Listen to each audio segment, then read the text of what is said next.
So to start us off, what I'd like to do is ask Craig Settee to start us with the land acknowledgement.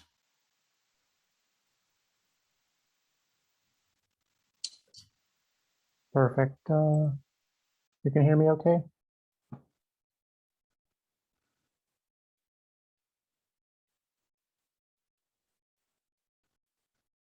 Just making sure everyone can hear me. Okay.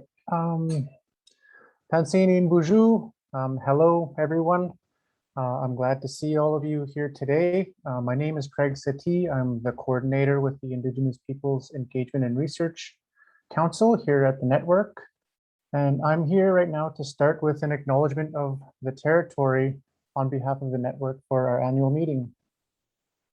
This being a virtual meeting, we're all attending the space from parts across Turtle Island. So preparing for today offered an opportunity to dive a little more into my acknowledgement. So I'll share this.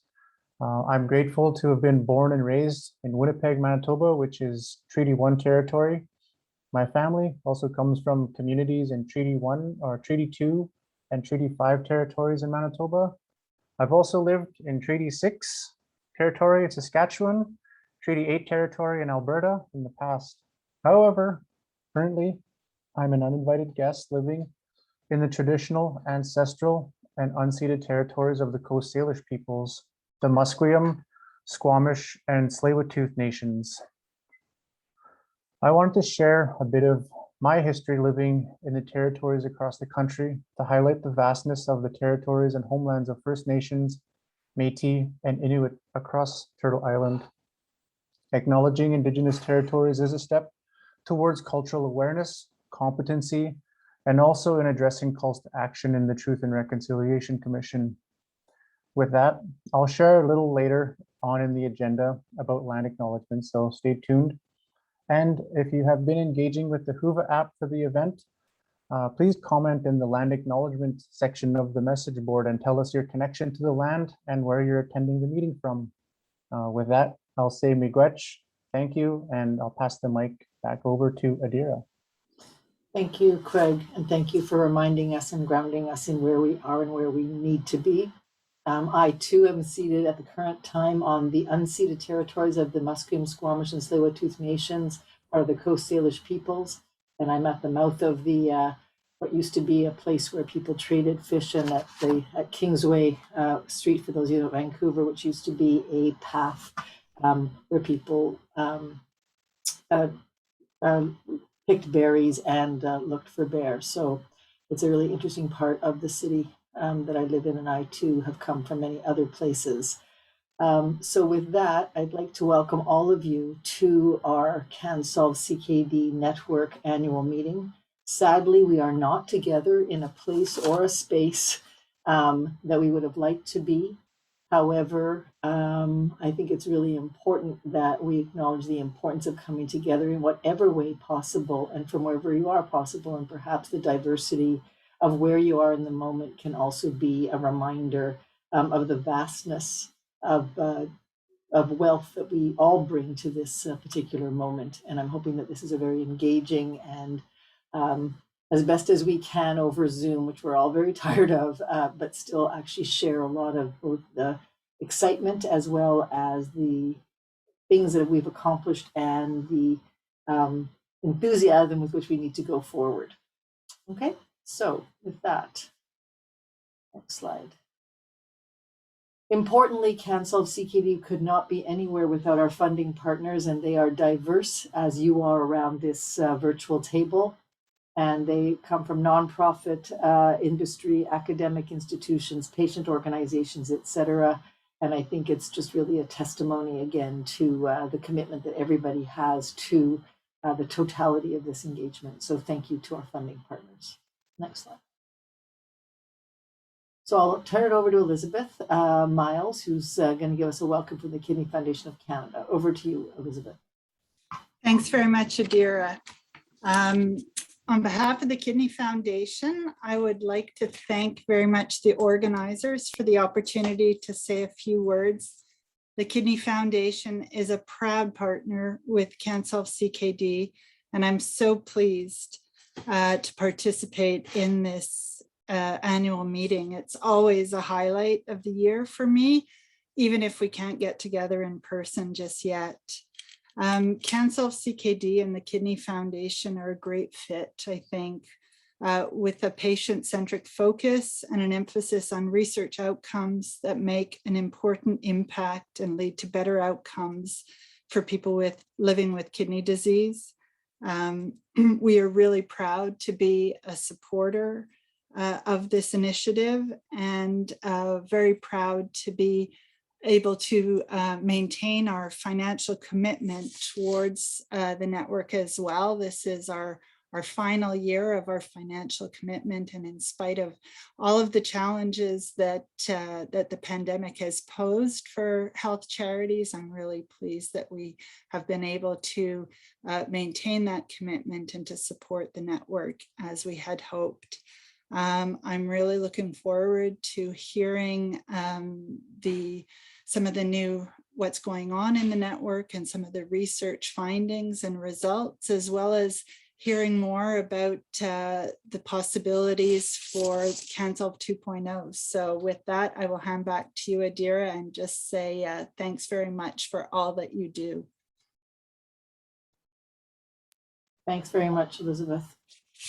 I am not Sanjay Pandya, but he is not here. And so I've been asked on behalf of Sanjay and Phil and everyone else. Sanjay is the current CSN president, next slide, and the entire board of the CSN,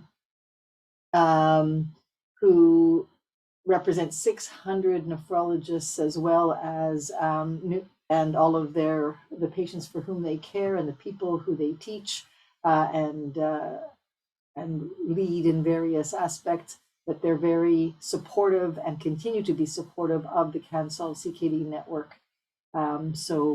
I am giving his welcome on his behalf, and thank you, Phil, for helping with the slides. And I don't know if you want to, so we'll move on. So Heather is going to give us a welcome from CIHR from Nancy and Mason McClelland. Heather. Thank you, Adira. So I am channeling my inner Nancy Mason McClelland for the next few minutes. I'm reading a statement from Nancy. Thank you. Good afternoon, colleagues and friends. I offer greetings from the unceded, unsurrendered territory of the Algonquin Anishinaabe. On behalf of the Canadian Institutes of Health Research, we respect and affirm the inherent and treating rights of all Indigenous peoples across this land, and we acknowledge the historical and current contributions of First Nations, Inuit, and Métis peoples to our society. CIHR's commitments to Indigenous peoples are expressed through our 10-point Indigenous Health Research Action Plan, our CIHR strategic plan, and the federal granting agencies setting new directions to support Indigenous research and research training in Canada's strategic plan. I do apologize for not being able to attend and offer my remarks in person. We continue to live in uncertain and bizarre times, that's for sure. Never in my lifetime did I anticipate experiencing a global pandemic of the scope and scale we have seen in COVID-19. However, here we are. I would like to congratulate you on your ongoing efforts to embrace, embody, and promote a way of approaching health research that puts patients and community at the center. You have realized important milestones over the past year and have adapted to a changed way of working. Through SPORE, we are changing the way research is done, and I am grateful for the important contributions of CanSolve CKD. In July, I was pleased to share with the leadership of the SPORE chronic disease networks, including CanSolve CKD, that a funding opportunity from CIHR for these networks would be launched this summer. This opportunity provides funding to take the knowledge created over the past 6 years and mobilize it into policy and practice, and to learn which practices work for whom and why. We refer to this as knowledge mobilization and implementation science. I very much look forward to seeing the application and the projects planned for the next phase of this network. I wish you a successful event and do hope that next year will bring an opportunity to meet in person. Amen. Thank you. Thanks. So we are on time and in fact 4 minutes ahead of schedule, which I'm sure is very great for those of you that are in further east than we are on the West Coast at 3:15 p.m. And on behalf of Drs. Scully, Mans, and myself and the whole team, I just wanted to update people with respect to where we are with the phase 2 funding opportunity. I'll just give a brief overview and then we'll have a lot of time and space for Q&A. So I'm just going to give you the overview, the timelines, and then we'll have time for discussions and questions. Some of you have heard or seen facsimiles of this talk before, but this is a good place for the entire membership of the of CanSolve network to hear this again.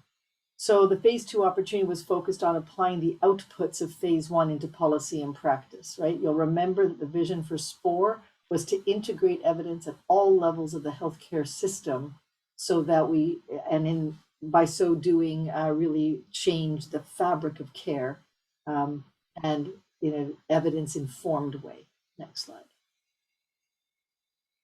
So what has been made available through CIHR is $3.75 million over 4 years. Our challenge is that that has to be matched at least 1-to-1 with non-federal sources, and that matching can be up to 50% in kind.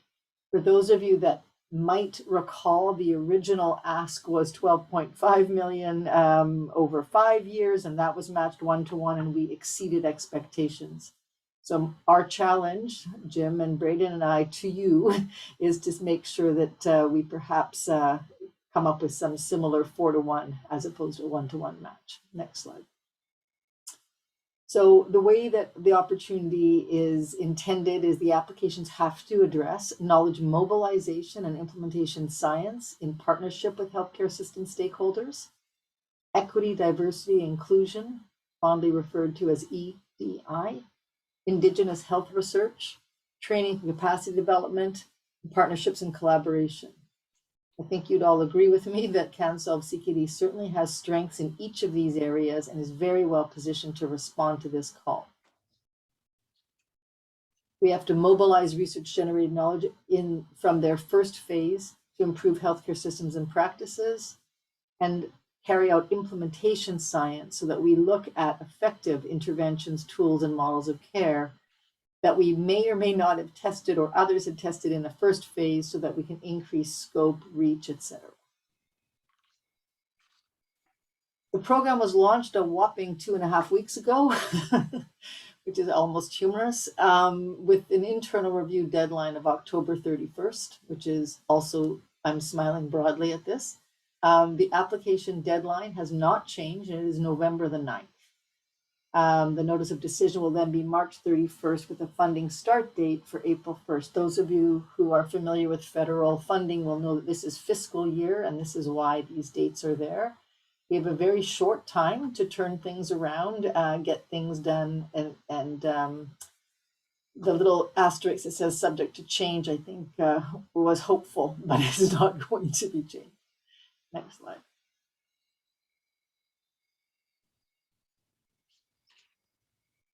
So this is what we are doing over the next 6 weeks. We've already had a number of sustainability planning committee meetings and have continued on with those.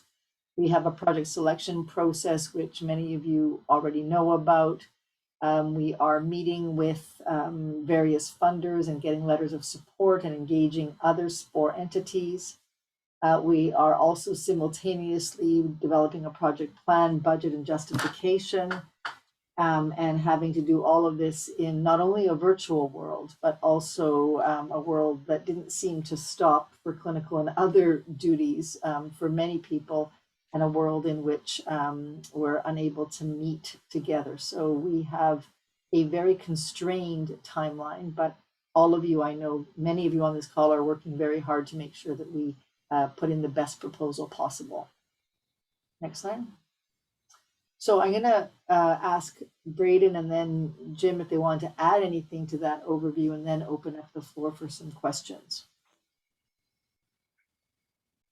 Yeah, thanks, Adira. I thought one of the important things to focus on was that although the emphasis of the renewal is on phase one projects, that does not mean that the research teams involved in those projects remain static. And indeed, new investigators can be added to the teams going forward in the renewal. And we think as a group, it's important within the Council CKD community to reflect what CIHR is asking by focusing on KTKU expertise as well as implementation science experts within each proposal that is forwarded for consideration.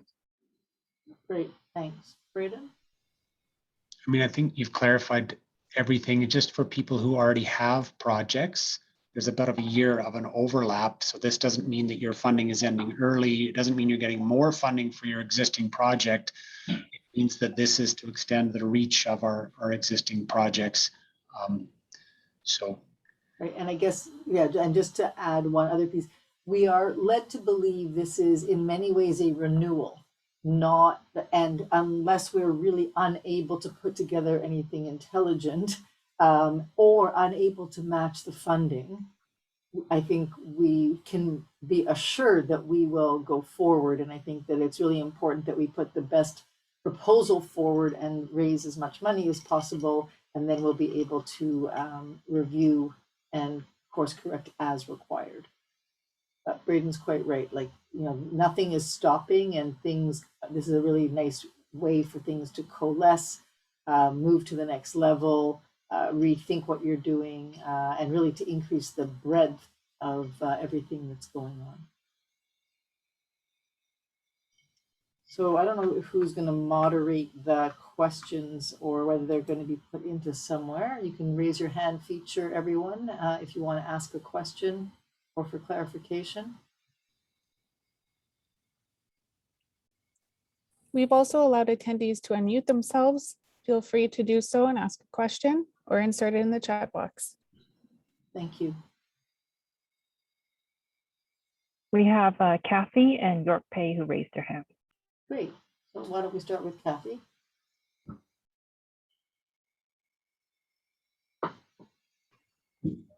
Kathy Woods? Can you hear me? Yes, now we can. Thank you. Okay. I just, after Braden's comment, I was just wondering in terms of the renewal of all of the 18 projects, will, like he said that it's not a stopping, like, because there's a year overlap because of COVID and all of those things, but will all 18 projects, like, are any of the 18 projects like done their mandate and what they started off to you know, to prove or whatever, you know, are we still going to continue with all 18? So that's a great question, Kathy. I think some are at a natural place of stopping and then morphing into something else. It's not clear that the 18 all need to go forward. I think the important thing that we've talked about on other calls is also the importance of having infrastructure support for all of the key components of the network that allow people to both do new projects and continue old. So it's a bit long-winded, but I think it's a bit of a, imagine it's sort of a morph. Some of the projects can actually combine, others are at a natural stage, and others will finish out. There is some overlap funding that is still there for people to spend. Thanks. York? Yes, hi. Can you hear me okay? Yes, we can. Yeah.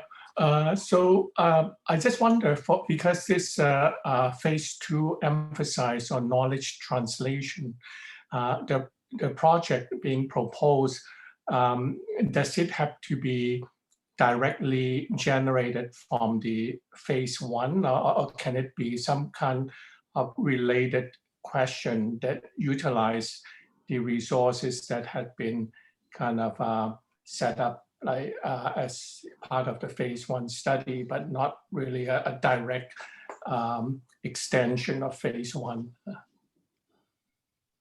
So I think the notion is things discovered in phase 1 that would need to be scaled, implemented, or tested in different environments that would be an example of something that is related, but they're really looking for a demonstration. Remember, this is federal money and it's a novel concept still, this whole spore business, and trying to demonstrate that there's value to the healthcare system and to patients in real time is what they're looking for. I don't know, Braden, if you want to expand on that.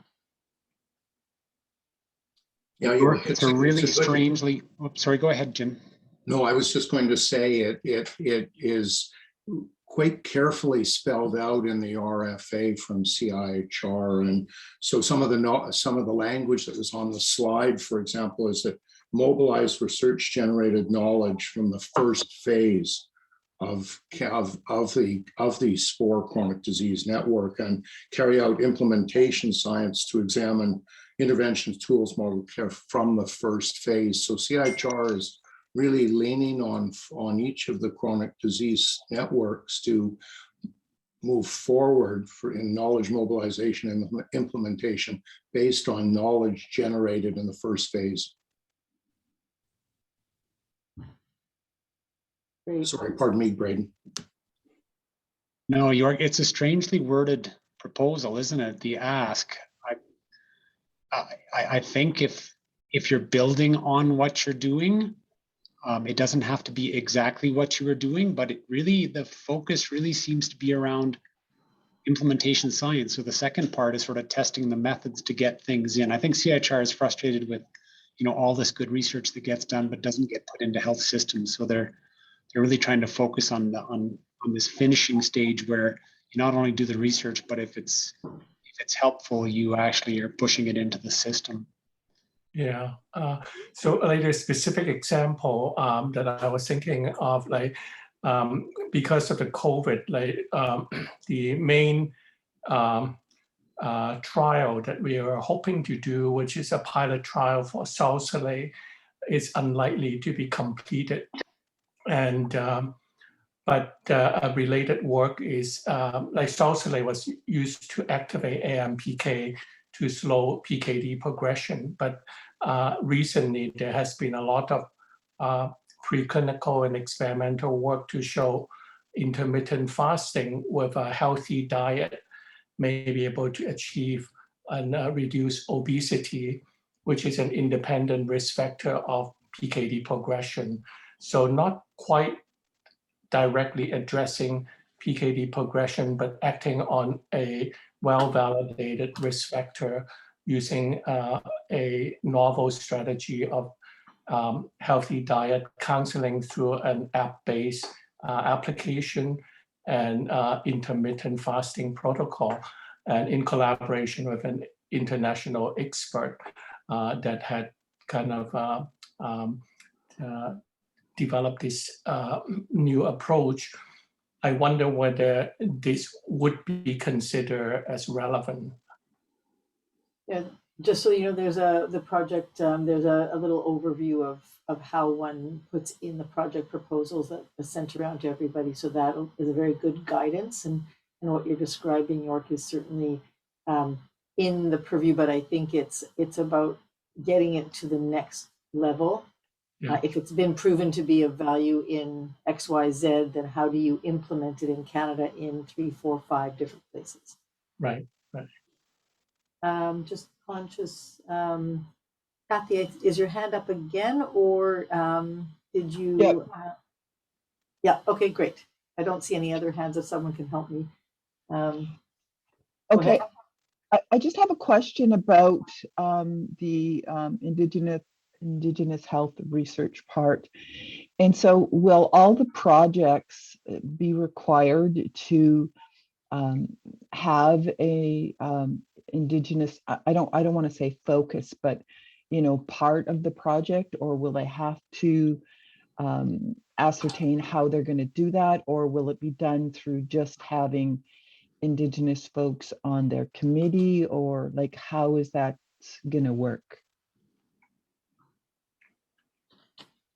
I think it's a combination of both Indigenous focused projects, ideally led with and by, and so Indigenous scholars are going to figure prominently with themes, But I do not believe that there is a requirement that every project has an Indigenous focus, but equity, diversity, and inclusion also is another aspect of the projects that have to be demonstrated.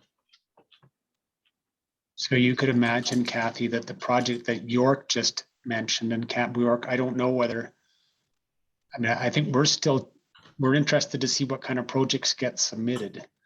So I know you're studying novel treatments for polycystic kidney disease, for instance. If something else has come out of the woodwork that is related, that works really well, is not exactly your treatment, but is a very similar treatment or similar mechanism, and other studies have shown that it's just the slam dunk, it's amazing, and that's what we should really be getting into practice.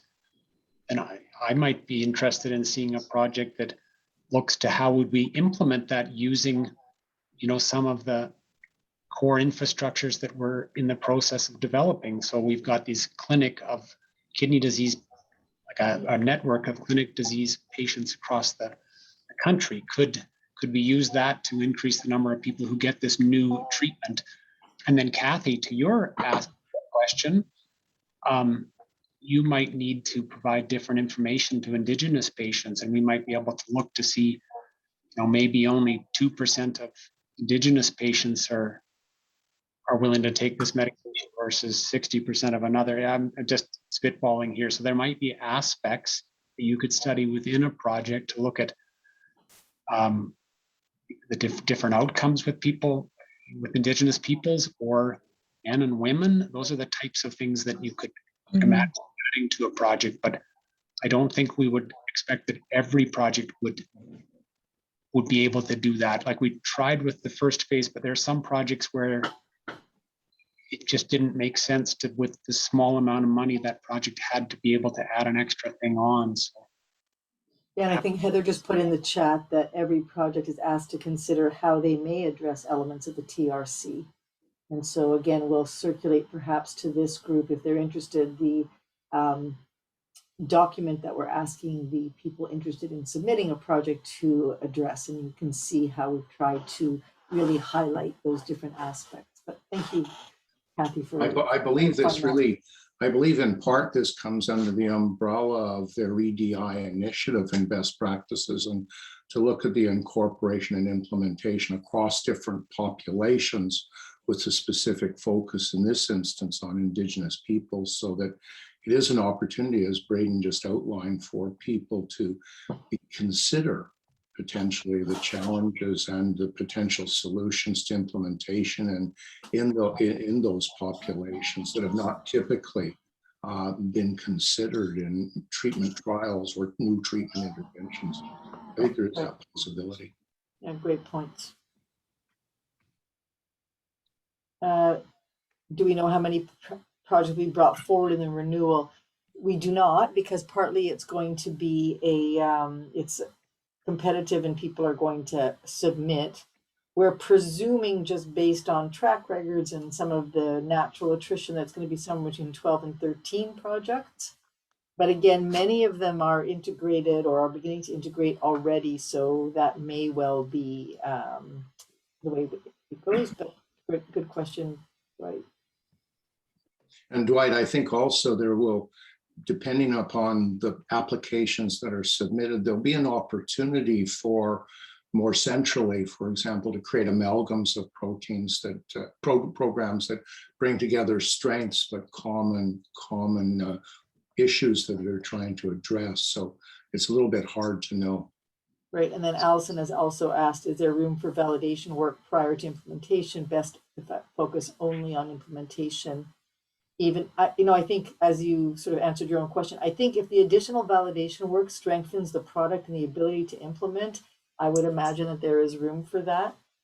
I think, again, it's about impact, right? And I think that, so much of the work that's been done has been foundational to really impact and change the culture of kidney care in the country.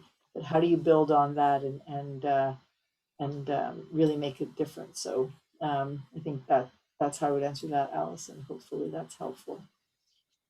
And Allison, as you know, researchers are amazing contortionists, and you will we all have contorted our projects to try to match the call of the funder. And I would just caution us that, you know, imagine yourself as a reviewer reading the grant, and they'll be looking at the, you know, the objectives, and just make sure that there is a good fit. Obviously, many projects will look with an Indigenous land lens, considering equity, diversity, inclusion, making sure that patients are active partners. Like, those things all need to be there. Not every project will have all of those. Well, I think all projects will have patient engagement, but maybe just read. We don't have any extra information beyond what was sent out to us. So if you think that it makes some good sense, then put it forward. The other thing that I think is important is that CIHR does address EDI and best practices in EDI from their perspective. And there is some guidance in there. They get, for example, have tables in which they look at how they focus, for example, on the review criteria and review process, and how EDI can be incorporated into that aspect of CIHR's business. But there are general definitions and terms, and they describe indeed how they're going to be looking at EDI for any individual project. I might just add one question that came up, and it really speaks a little bit to what Adira mentioned about the timeline being so compressed for this application, and at the same time including the demand for one-to-one match, and of course our hope for 1-to-4 match. That puts a lot of pressure on people, and it's one of the reasons that actually centrally Heather Harris and her group have put together documents that will help people with an intent to support. CIHR is only demanding at the time of the time of the decision of the grant that only about 15% of the funding be absolutely committed. And there's a timeline for committing partner funds that runs 18 months into the application, or right through actually to the fall of 2023. So the key thing, I think, is to identify potential funding partners, to seek out their interest and willingness to sign a letter of intent. And then the details with respect to further gaining or further acquiring those funds can be utilized as you leverage the actual grant going in, and then leverage a successful grant that may provide an opportunity for people to better strengthen their position and be better able to convince potential partners for funding. So there is that flexibility, but really that intent is quite important early on. Great. Looks like we've cleared the chat a little bit. Don't see any new questions. So with that, I think we'll take chair people's prerogative and move on to the next agenda item a little bit early, if that's okay. Oh, Mike, you have one more. Mike Zappatelli has another question, or okay.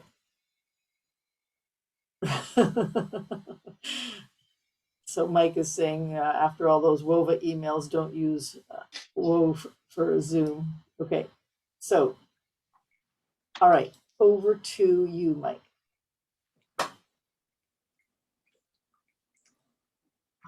Thank you. I actually wanted to put a picture of Fireside as well, a fire as well. Not just a fire, like a building on fire, but a nice fireside chat kind of thing. But I wasn't able to do that, so I won't use my time to do that. I'd like to welcome everyone. First of all, thank you for asking me to participate in this session and moderate it. I'd like to welcome you all. This is the first of several fireside chat activities that are planned throughout this meeting. So this evening, we're lucky to sit with the network leadership and members of the Patient Governance Council Executive. I am a pediatric nephrologist at Toronto Hospital for Sick Children, as well as a researcher, and together with Alison Dart, who's here this evening, I am co-chair of the Pediatrics Committee. So in the next half hour or so, we're gonna start with some introductions, And then I'll take a moment to read out 3 questions that the panelists have been asked to ponder on a little bit. And then we can enjoy hearing their thoughts and hopefully some discussion. We're going to leave some time for Q&A at the end. But if you do have questions, you can put them in the chat ahead of time, because that'll give us an idea of how many questions there might be and how much time we should leave for that. So I'd like to start by inviting the members of the executive of the Patient Governance Council to introduce yourselves, going alphabetically by last name. Maybe we can start with Mary. Hi, everybody. It's good to be here with you all. My name is Mary Bocage, and as most of you know, I am co-chair of both the Patient Governance Circle, the PGC, and IPERC, the Indigenous Peoples Engagement and Research Council. I am here on Nipissing First Nation, which is outside of North Bay, Ontario, and I'm a kidney transplant recipient. Thank you, Mary. And David. Yeah, I'm Dave Hillier. I'm co-chair of the Patient Governance Circle. I've been had the pleasure of being engaged with CanSolve since actually before it actually started. In September 2014, I actually went back and checked to see when I also started to get engaged with the chronic kidney disease. So I've been around for a wee bit on a number of committees, and look forward to the discussion. And I'm just north of Toronto in Newmarket, Ontario. Thank you. And Hans.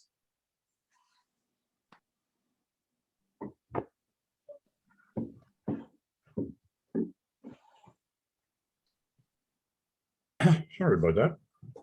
Start again. Hi, I'm Hans Forster. I too am a co-chair of the Patient Governance Council, as well as co-chair of the executive of CNTN, which is an associated organization to CanSolve, a sister, part of, daughter, I don't know, some anyway, closely related. I'm a transplant patient, obviously, and I live in Kingston, Ontario, which is very nice. Nice place to live. Yes, I've visited there many times. I agree. So is North Bay, actually. And I'd like to, and Newmarket as well. I'd like to invite, again, in alphabetical order, the executive. Why don't we start with Adira, please? Greetings. Oops, I've sat down at my stand-up desk, which is why I can no longer see anybody. So, hi, my name's Adira Levin. As I told you, I'm situated here in the traditional unceded territories of the Musqueam, Tsleil-Waututh, and Squamish peoples. I am a kidney doctor, a researcher, administrator, and something called the named PI, the named principal investigator or applicant for this network, but truly am part of an amazing team with Drs. Mann and Scully and the rest of you as well. So I'll pass it over to, I guess Braden is next in alphabetical. We're being very formal. She's calling me Dr. Mann. Thank you. I'm here in Southern Alberta on Treaty 3 land. I'm in Calgary. I'm a kidney doctor and help co-lead this with Adira. And like David, I have been around as Adira has, well, I don't know. One of the stories I'll tell is about Michael Gladish. So it's got to be 2011 or so when we started those patient engagement exercises. Mm-hmm. Jim. Thanks very much, Braden. I'm one of the co-leads here. I'm a physician and clinician scientist at the University of Toronto and University Health Network, with special interest in diabetic kidney disease and proteinuric kidney disease.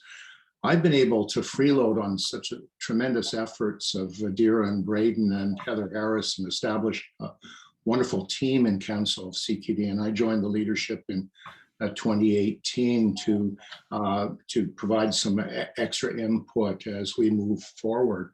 I live on the traditional territorial lands of the Anishinaabe, Mississauga of the Credit, the Chippewa, Haudenosaunee, and the Wendat peoples. And Toronto currently is home to many First Nations peoples, including Inuit and Métis. So it's been a real pleasure. I have a wonderful time working with all of the people in CANSOLV CKD, and it's one of those enjoyable aspects of life. Thank you very much, Jim, and thanks for the land acknowledgement that I neglected to say. I appreciate that. So welcome, everyone. I'm going to now read out 3 questions. I didn't come up with them, but they're good questions, I think. And I'm going to ask each of you to share with us which of these questions say the most to you or resonate most with you, and then tell us why. After I read the questions, I just invite some of you might be itching to go first. We're just gonna let it go. And if nobody wants to go first, then I'm gonna name somebody. So here are the 3 questions. So the first has to do with leadership. So in the past 5 years, would you tell us a story of when you heard or saw or learned something and it changed the way you lead? The second question is about the network accomplishments. So what do you consider the greatest accomplishment for the network so far? And the third question is about the future. So looking forward, what strengths should we highlight as a network? And what areas can we grow in? So I'd like to open it up to anybody that would like to begin.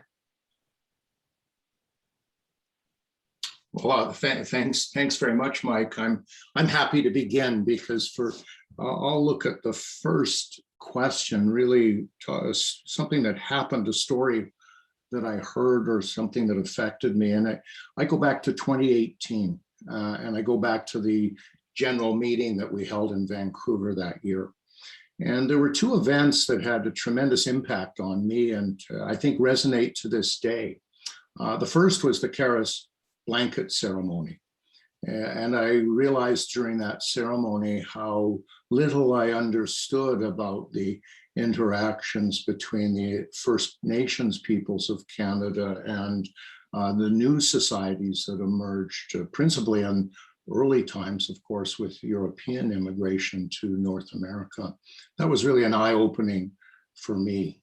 The second is that in 2018, we had an opportunity to visit the Reconciliation Totem Pole, which stands on the grounds of my alma mater, which is the University of British Columbia. As a student at UBC, sadly, we gave little thought to the lands upon which we were learning. And that totem pole is tremendously impactful. It has a representation of the residential schools. And of course, we've all been more recently shocked by the emergence of events at the residential schools. But in that totem pole on top, a group of children stand on the residential schools, and all of those children are represented only from about their knee up. And the reason for that is that the residential schools took away the grounding of First Nations peoples and left them really unable to be attached to a new community and sadly to the traditions of their First Nations community. I think I learned a great deal about commitment to change. And I also learned a great deal about humility. The fact that there was so much that I didn't understand and so much history that was important. And I think that it contributed to being a little bit more of a humble leader, to be willing to commit to change and to try to be compassionate when I listen, particularly to those marginalized communities. So 2018, an awakening to the reality of what First Nations peoples had to endure in Canada. Thanks. Actually, I've said to Allison how much I've learned on all of this and continue to learn from CANSOLV CKD. And so I identify with that a little bit. Would anybody like to maybe comment on something that Jim just said, or maybe share your thoughts on that question?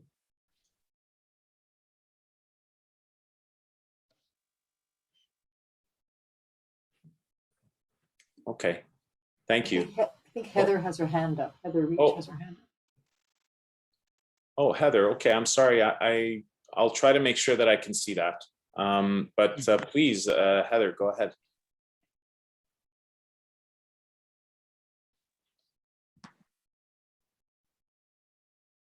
She said no, not me, so it's okay. For some reason, her hand is up. There she goes now.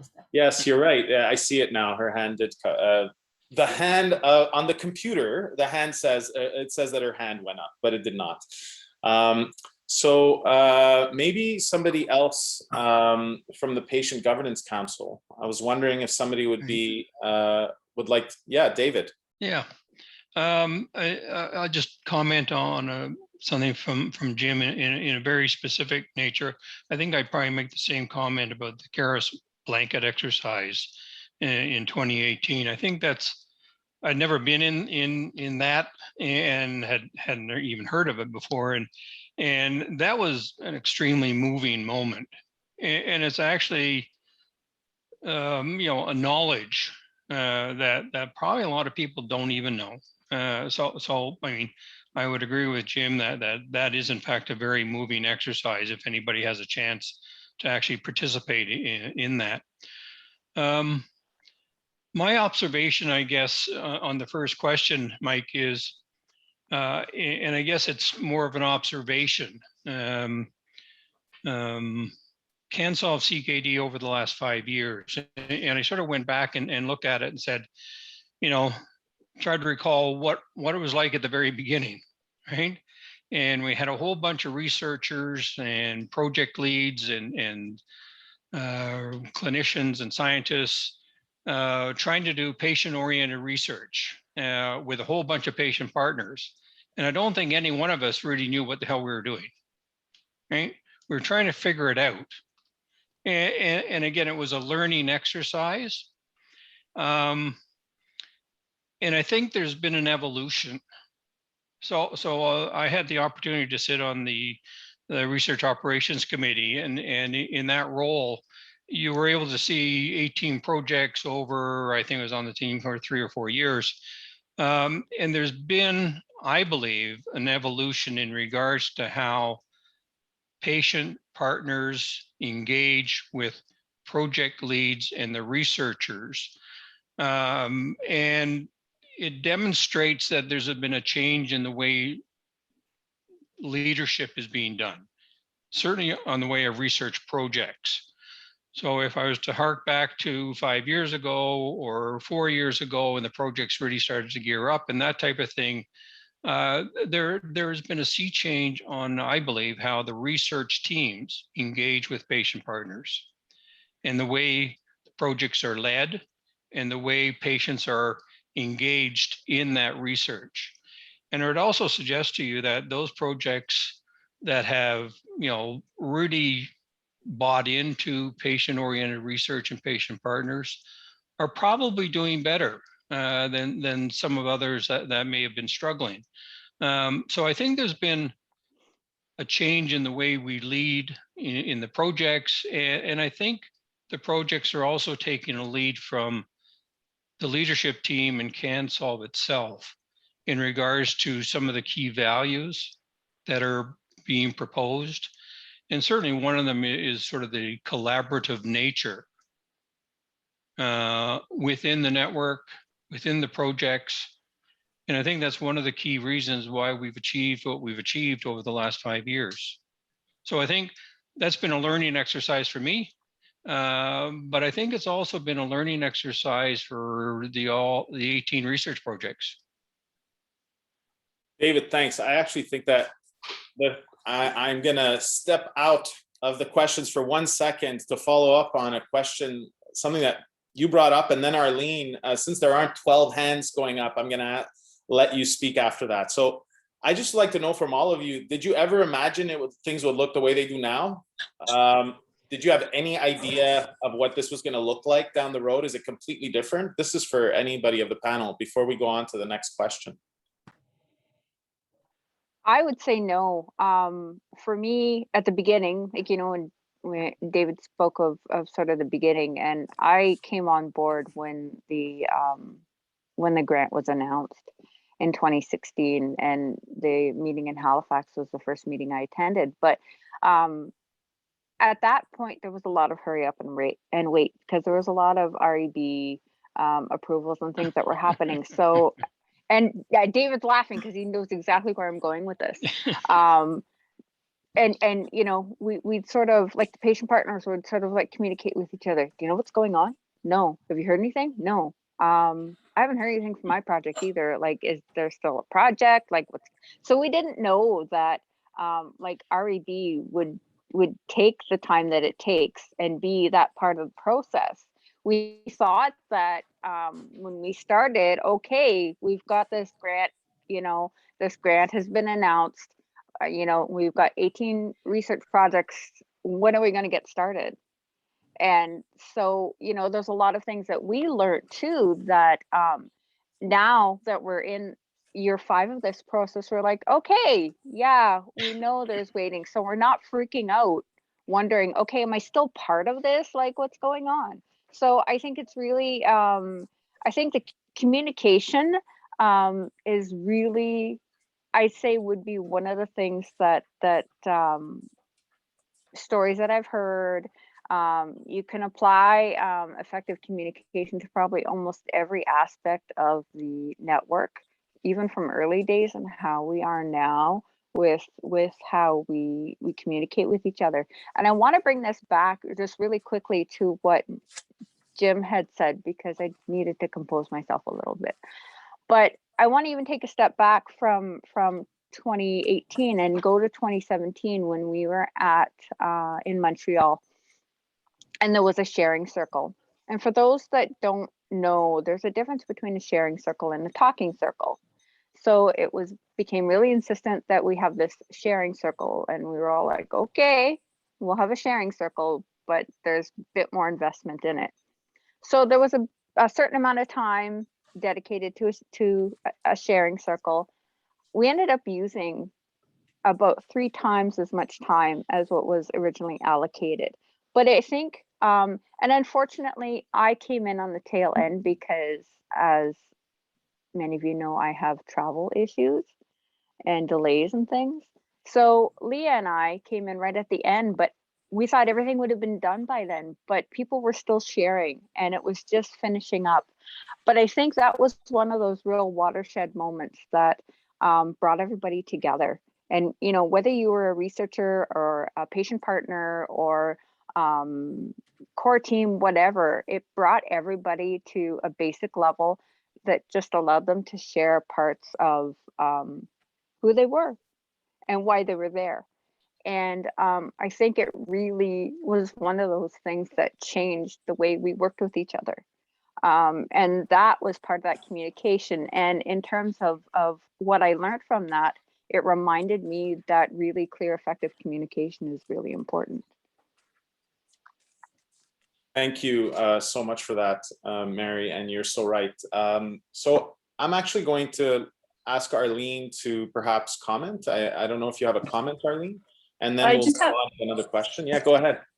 The comment that I have is, I think it's very important when we're talking about different programs, and especially in general, but in the Indigenous community, when we have programs such as the Kairos blanket project, we need to learn how to pronounce the names properly.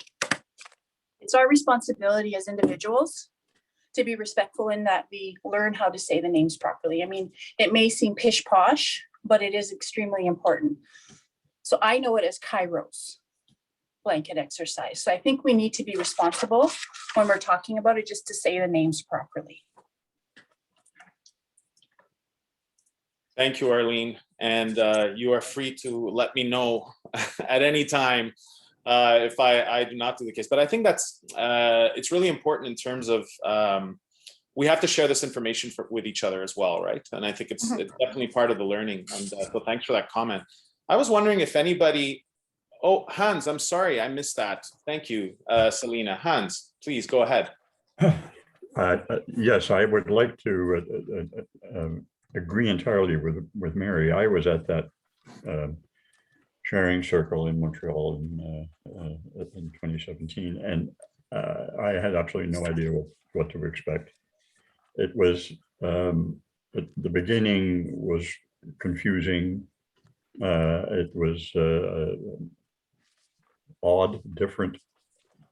And by the time that we were halfway through and we had passed our time, and there was a sort of a general acknowledgement that we would continue on, I was completely involved with it. And it changed, well, I can't say it changed my attitude toward what was going on with Indigenous people, because I was always sympathetic, but I didn't know, clearly I didn't know enough about it. And I made an effort after that to teach myself some, and with some help. And it's changed my attitude because I understand better what the situation has been, and hopefully we can continue to change it. But I just want to acknowledge the fact that that was indeed a pivotal moment in my journey along this particular path.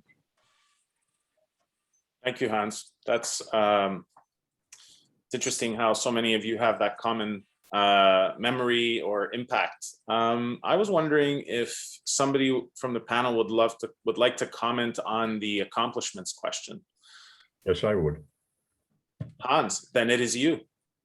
Might as well continue on. First off, I'd like to actually fill a hole that I left, and that is to acknowledge the fact that I live in the Cataraqui region, which is the traditional home of the Anishinaabe, Haudenosaunee, and Wendat people, and is where all the waters of the Great Lakes begin to empty out into the sea through the St. Lawrence.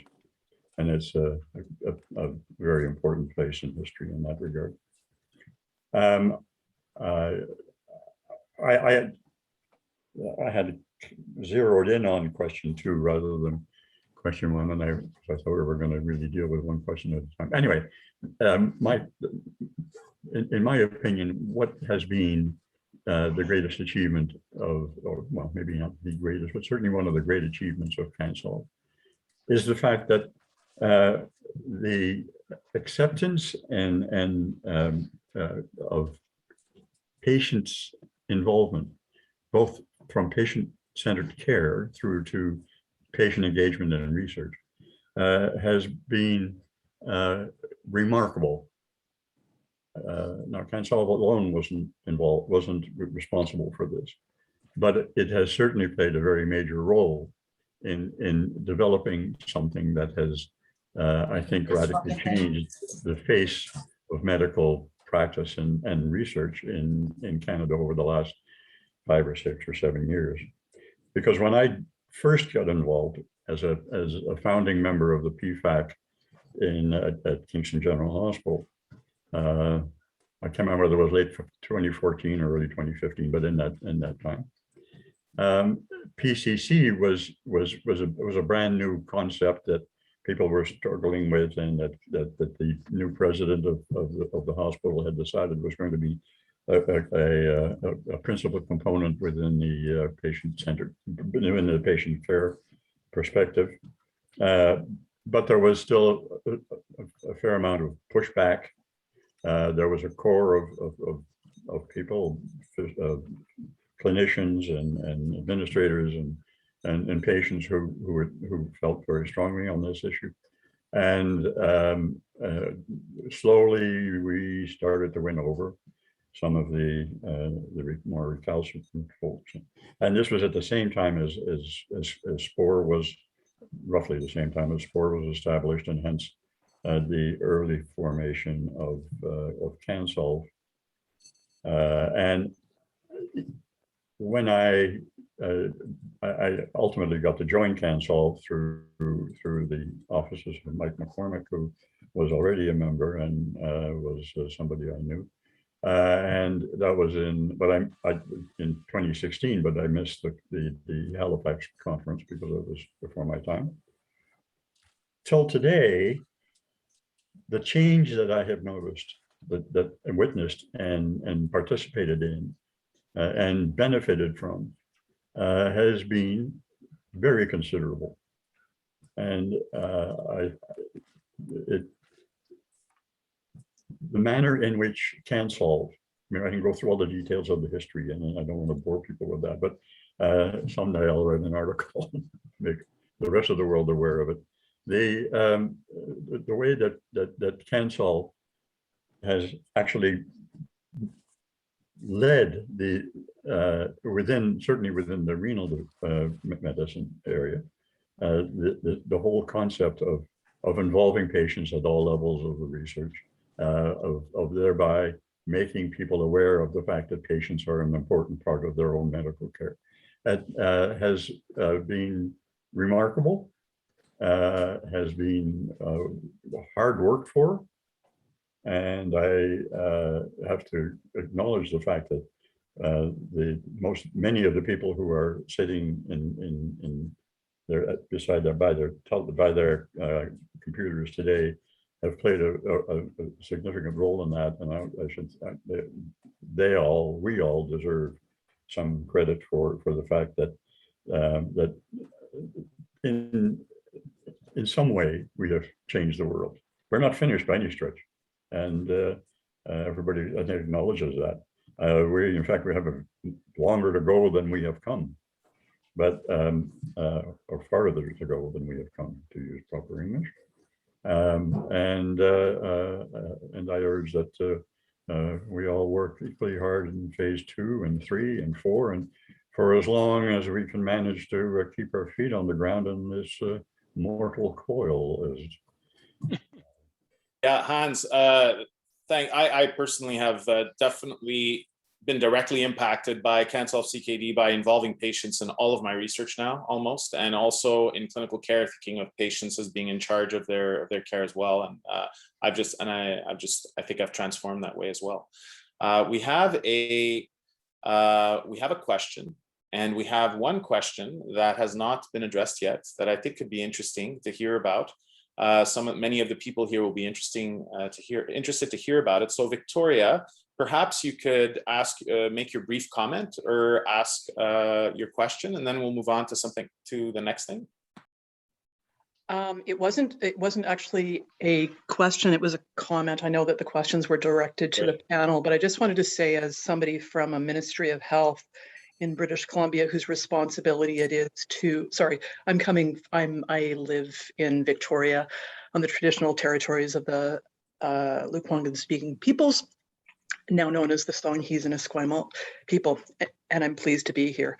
Yeah, so I would just want to comment that, so I'm in the Ministry of Health with responsibility for corporate research, and we engage in conversations and in planning to support, beyond the needs of the Ministry of Health, to support research in the province and the research ecosystem. And I just want to say that CanSolve has provided a really powerful case study, exemplar of what is possible. And that's not to say, as Hans said, like there's still ways to go and there's some really important lessons learned, but I have so benefited from the opportunity to walk along as this is happening, and to learn from it, and to be able to use CanSolve as an example for what is possible. I'm really optimistic about 2.0, from the BC perspective, what we can do, and because it's not easy to point to other examples that are of this scale.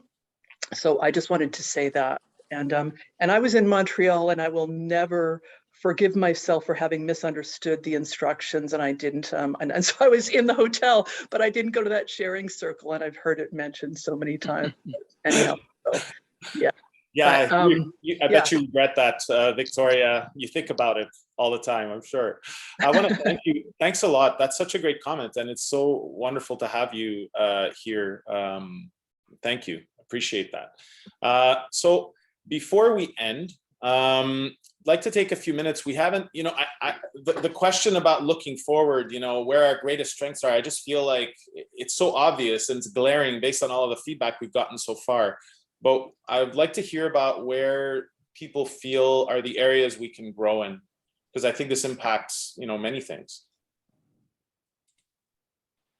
If I could start, I think one of the strengths that we have is not only that we involve patients in our projects, but we have a really good infrastructure with our governing bodies.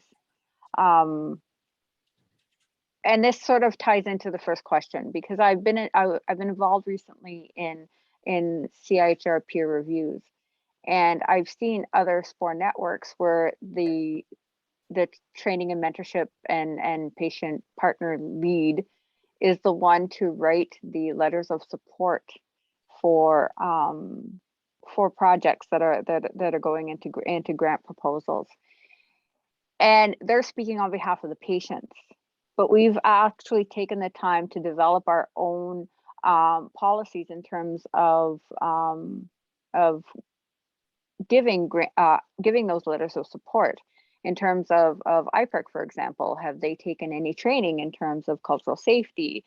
What is their actual plan? Do they have line budget items? And the line budget and even patient-oriented research training on the other side with the PGC are things that we look for, and we don't want to just spit out a letter and send it off. We want to have really meaningful support in that way.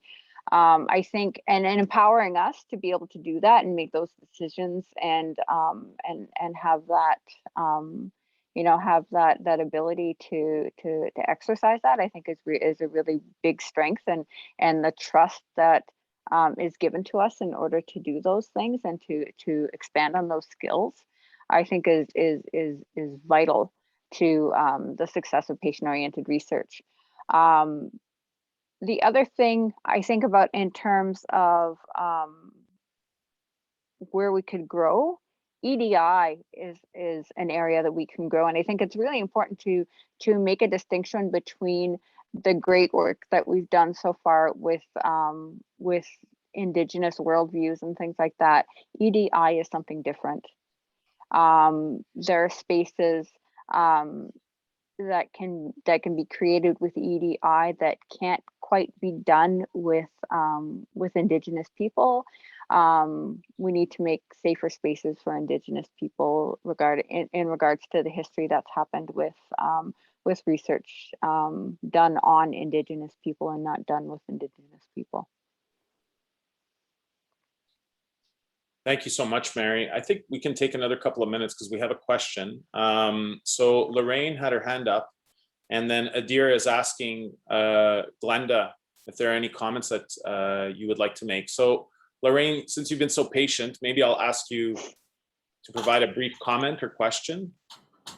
Oh, I'll try really hard to be brief, but I'm coming from Treaty 1 territory, and my roots are in Treaty 5 territory. I'm a Cree First Nations woman, and I'm a nurse.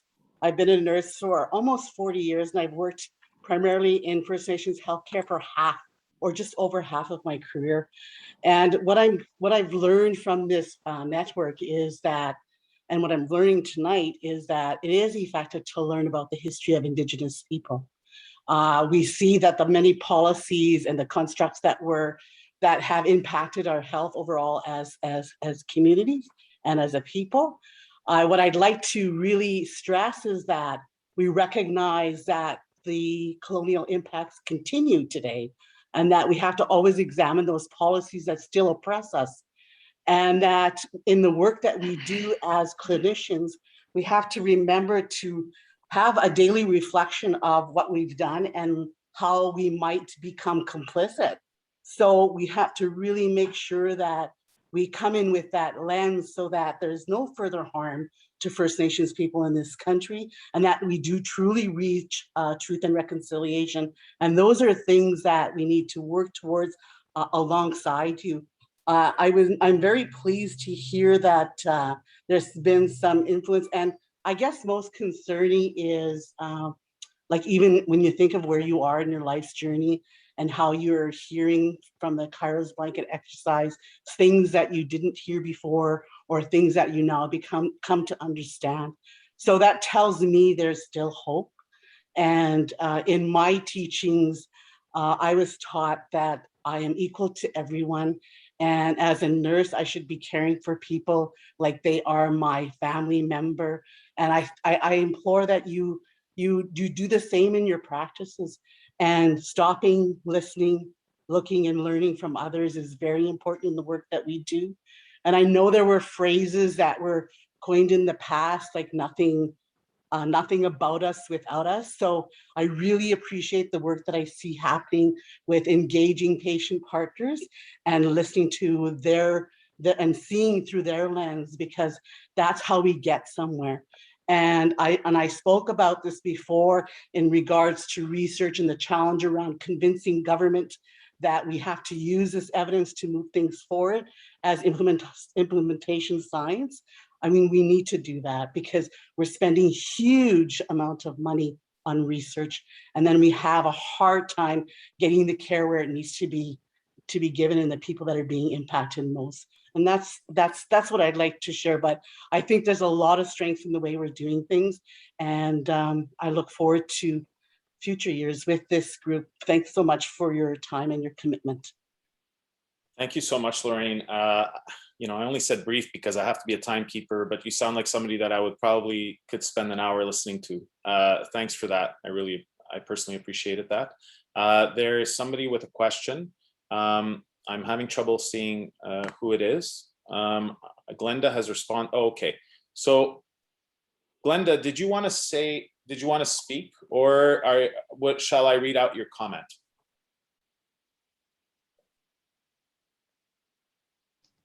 Okay, go ahead. Hi, thanks to all of you for creating this opportunity to get the patient community and the researchers together. I'd like to reiterate what Lorraine just said. I think it's so important as a patient, to feel like the patient voice is being listened to and being heard. And by the same token, I think it is helpful for us as patients to develop a better understanding of the challenges that you face as researchers as you try to develop solutions to help make our lives better. So I just want to say thank you for the opportunity, and I'm glad to be here. Thank you very much. Michael, I think this might be the last before we go on to the next section. Michael.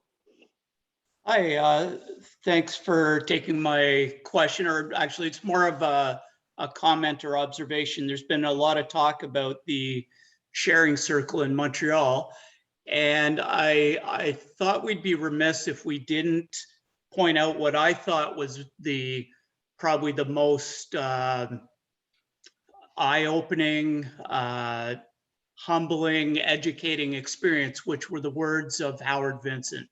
And Howard, rest his soul, gave a very straight from the heart, pure language. Like it was just straight how Howard felt. And Howard brought a point of view that I think very few of us could really relate to.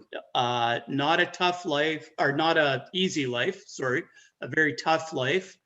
A man that had seen a lot of suffering and was still willing to come to the table and share his experiences. And I think he really, for me, was able to articulate all of the things that we were experiencing in that sharing circle. And he put it into plain words that really, to this day, I can still hear his voice. He really had an impact that I will never forget. And I think, you know, and I know there'll be more talked about of Howard later in the program, but I think that having those types of voices, which we struggle with in all aspects of volunteerism, to getting those voices of people that haven't had positive outcomes through their lives. We don't often hear those voices, and I think it's incredibly important that we continue to seek out those opinions and make sure those voices that are often unrepresented, we get to hear from them. Thank you. Thanks, Mike. I really appreciate that comment. Myself, I think it's really important, and I will personally try to remember that comment myself. So I'd like to thank everybody. There's going to be a break of 14 minutes, I guess. And I enjoyed this, and I hope you enjoy the rest of the meeting. Thank you very much to the panelists for participating and for all of the great questions and comments.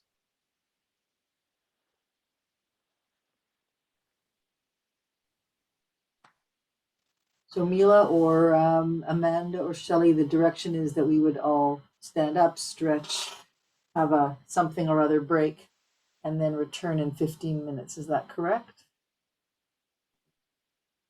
Yeah. Great.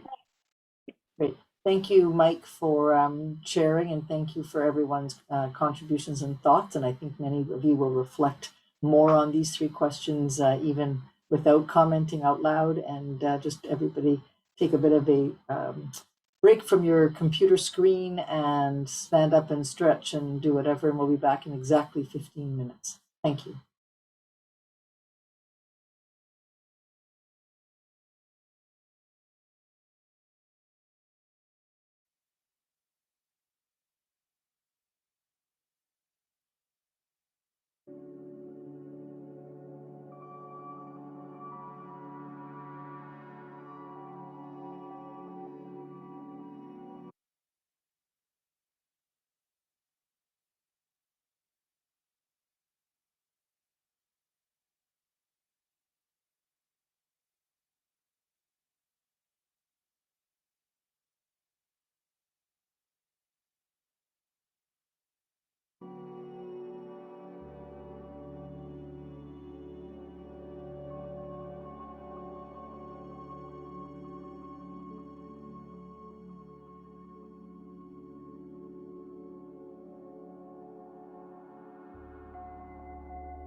Hi, can you hear me? I can hear you. Awesome. Oh, hey, Harley. Hi. Great. Thanks. Okay, here we go. Good afternoon. It is both a privilege and an honor to introduce Harley Eagle as the keynote speaker for our CanSolve CKD annual virtual gathering today. Harley is Dakota and Anishinaabe and is a member of the Whitecap Dakota First Nation.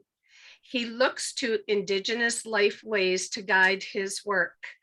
His experience includes training and consultation in the fields of transforming conflict, dismantling racism, dismantling oppression, and trauma healing. He is often invited to speak at conferences, both nationally and internationally. Harley holds a Master's of Arts in Conflict Analysis and Management. He currently resides on Vancouver Island. Welcome, Harley. Thank you very much. So am I ready to go? Oh, there we go, slideshow. Thank you very much. Thank you, Catherine, for the wonderful introduction. And I would just, in listening to it, I realized that there's one piece that's now missing from that bio is the work that I do in Indigenous cultural safety. And that's what I'm here to talk about today. And I know it's there's a desire to connect it to equity, diversity, and inclusion. And so I really believe that Indigenous cultural safety is a really good way forward to kind of build a container for looking at some of these issues around equity, diversity, and inclusion, and anti-racism, and those sorts of things. If you could advance the next slide, I just want to thank the caretakers of this traditional territory in which I reside, the Comox people, and the unceded traditional territory that's here. And along with the next slide as well, you'll notice that there are pictures of the land. And and if you can go on to the next slide too, I want to just reference that along with my thanks for being invited into this session.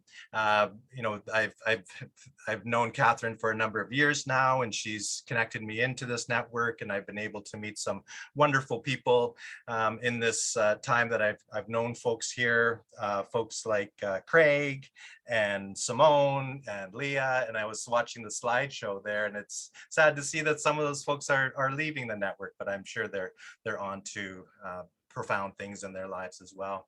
But I just want to acknowledge the land itself and what it can do for us in terms of its sustenance, its strength, its connection to who we are as human beings who are a part of this land. And there's so much strength that can come from that. And certainly in this time of the pandemic, and living in this virtual world where we feel even more disconnected from each other and at times from the land, it's really important to get onto the land and to feel what it can provide for us and feel that connection. So I just want to acknowledge the land beyond the traditional caretakers of this land as well. And one of the reasons why that's important is, you know, I'm going to be talking a little bit about cultural safety. And we know that can be an uncomfortable conversation to talk about some of the things that have been uncovered and covered up over many generations here in Canada and other parts of the world as well. It can be disconcerting to hear this. So we know that there has to be a source of grounding for this work. And I want to assure folks that anything I talk about today, you can actually find in the TRC 94 calls to action. So I feel that that's really important, and it's a good place to enter in and to embrace this journey and commit yourself and find some accountability within those calls to action. And I know that there's other calls to action as well that have come forward in the last number of years that we can also look to. And then the model for learning that I use, that I found really helpful is called the 70-20-10 model, and is speaking to percentage. And what it's saying that any new learning should be at the 10% level, should be the formal learning, like the workshops and the courses, anything that takes you out of your regular workflow at the 10% level. That's where that learning should happen. But I think in our society, we often put all of our eggs into the workshop basket or into that 10% basket. And we feel like if we send people off to these sessions, then they know it and they're experts and now they can come back and teach the rest of the organization. When we know that that's not how we learn as human beings, we need the opportunity to practice and to make it relevant practice and to put it into our regular workflow. And that's where the 70% comes in. So what can we do that assists us, supports us, and resources us to embrace these kinds of learnings at the everyday level, both in our workplace and as well as in our personal lives as well. And then 20% is learning from others who already in the organization gets it and is operating in these ways, who are the knowledge keepers that can provide us this wisdom, who can be our mentors and can coach us and even assess us at times. And I really want to thank you all for allowing me to be a part of this session right from the start today. So I learned so much listening to you, and there's so much wisdom in this group, and I just really want to thank you for that. So if we could go on to the next slide. I just want to let you know a little bit more about who I am beyond the bio that was already provided. And you can just go through, yeah, there we go. So I am Dakota and Anishinaabe, originally from Saskatchewan, from Whitecap Reserve, but I've been living here on Vancouver Island for about 25 years off and on. I've lived in other places as well, like Winnipeg for 10 years and on Pine Ridge Reservation in South Dakota for 7 years. I used to tell people that we moved away from Saskatchewan when I was 16 to Vancouver Island to Port Hardy because of work for my father, who was a heavy equipment operator and construction worker all his life. And he got a job at Utah Mines up in Port Hardy, a copper mine there. But really the reason why we moved was because of the fallout of Indian residential school. Both my parents are survivors, what it means to live on a reserve and in surrounding communities that are full of racism and that sort of thing. And it creates a lot of chaos and dysfunction in your family's life and your community's lives. And so we moved to get away from all of that, which is something that happens to many Indigenous people, just trying to get away from the chaos that's created because of colonization and that sort of thing. And so I thought I was going to follow in the footsteps of my father, but I met a wonderful young lady, and we got married, and she was a very social justice conscious person. And so we got involved, and we actually started working for an organization that took us. It's a international organization that works with on social justice issues. And so we got involved in addressing Indigenous rights, became advocates for that, mostly in the US, but eventually we connected into the Canadian work as well. And that got us involved in needing to understand things like patterns of systemic racism and other forms of oppression. And I also got involved in conflict resolution, and eventually my formal background is in conflict resolution. So we did this work on Pine Ridge Reservation in South Dakota, and then eventually we settled in Winnipeg for a number of years, where we took on a leadership position with this organization. And incidentally, we were deeply connected with Kairos. And I was involved in Kairos with something that we call the Indigenous Rights Circle, when the blanket exercise was not being used. It was something that was just kind of sitting on a shelf at the headquarters of Kairos. And we were involved in trying to figure out, how do we put life into this blanket exercise? And what really helped in terms of bringing it out to the level where it is today was the TRC. When it was done at a TRC national event, people just thought this was such a wonderful way, powerful way, profound way of learning about that history and the current realities for Indigenous people in that shared experience and experiential kind of way. So I'm very glad that I have that background and still think very highly and use the blanket exercise in the work that I do as well. And then I needed to understand trauma as well. I needed to understand my own trauma, what I've experienced in my own life, the connection to what my parents experienced in residential school and all of that sort of thing. And I needed to understand the trauma that my people have experienced as well. And so trauma-informed practice became a really helpful way for me to understand the impact of trauma on myself as an individual. And you see there that it says decolonized. That's to recognize the impact of trauma that happens at the systemic level. And that's something that Indigenous people have been pushing trauma-informed practice practitioners to understand, that it's not just about who we are as individuals and how we react to trauma. There's the systemic nature of trauma that has to be understood as well. And all of those things led me to Indigenous cultural safety that I did in mostly in healthcare over the last number of years. But now I've moved beyond just healthcare to work with many different organizations across Canada and mostly here in BC. That want to incorporate Indigenous cultural safety into their organizations and work. So next slide. And so I also wanted to illustrate a problem, a challenge that we have in doing this work. And I'm so thankful that Mary brought up the experience of the sharing circle that you many of you had in 2017. I'm forgetting the year that you said that it occurred, because the work that I do is built on the circle process. And just as Mary said, there's many different forms of the circle process: sharing circles, teaching circles, talking circles, healing circles, but nonetheless, they often follow a pattern. And I want to share with you now, and if you could just advance the slide, a symbol, and I'm not showing you this symbol to teach you about this symbol. I'm just sharing it as an example of the challenge that we have. So this process, or this symbol, the medicine wheel, can be used for teaching and understanding things, many different things: the seasons, the stages of life that we have as human beings, how we're constructed as human beings in terms of a spiritual quadrant, an emotional quadrant, a physical quadrant, and an intellectual quadrant. But it can also speak to process, and that's what I wanted to illustrate here.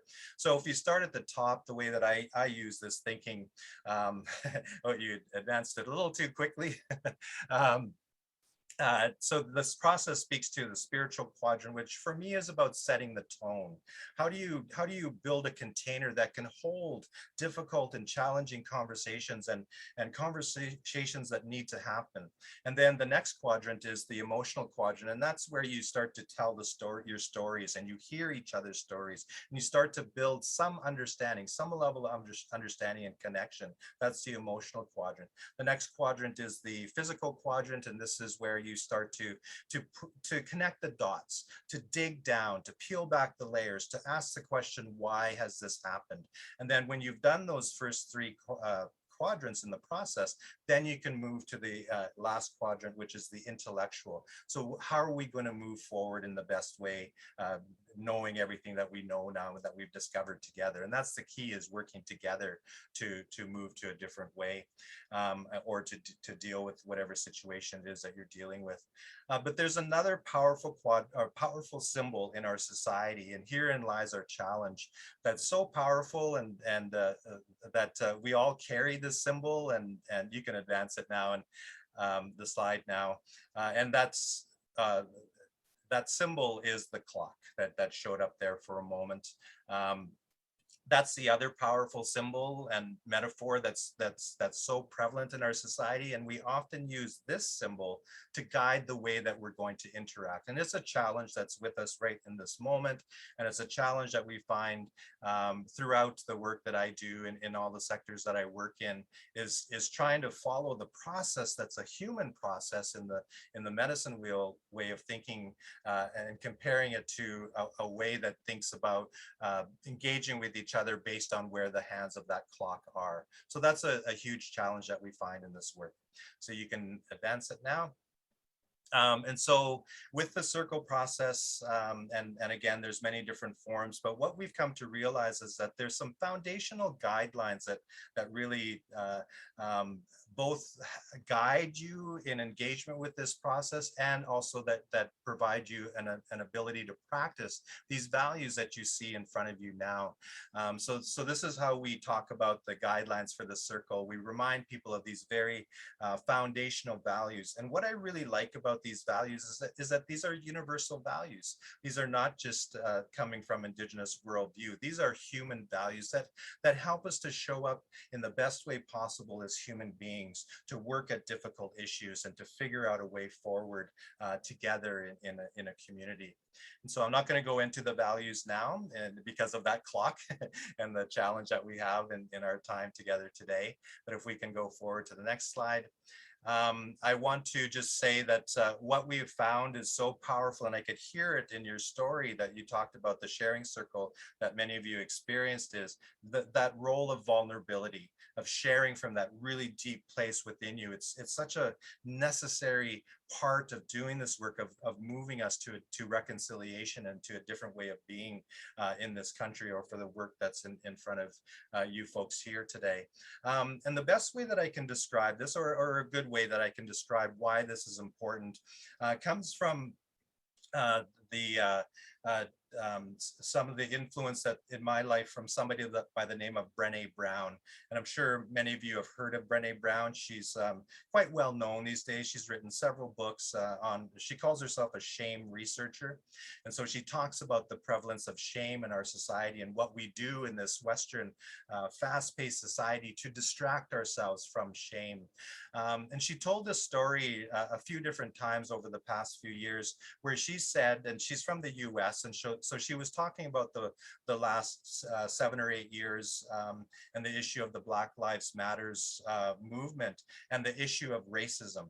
And she says that in the US, and the Black Lives Matters movement that has shown us the global phenomena and the global prevalence of racism, it's beyond just the US, this issue of racism. So I often say Canada as well. Our biggest issue is the issue of systemic racism. But she goes on to say that we're not having the deep conversation and dialogue to get us to a different place. And she says it's because of shame. She says that if you want to talk about racism, eventually you're going to have to talk about privilege.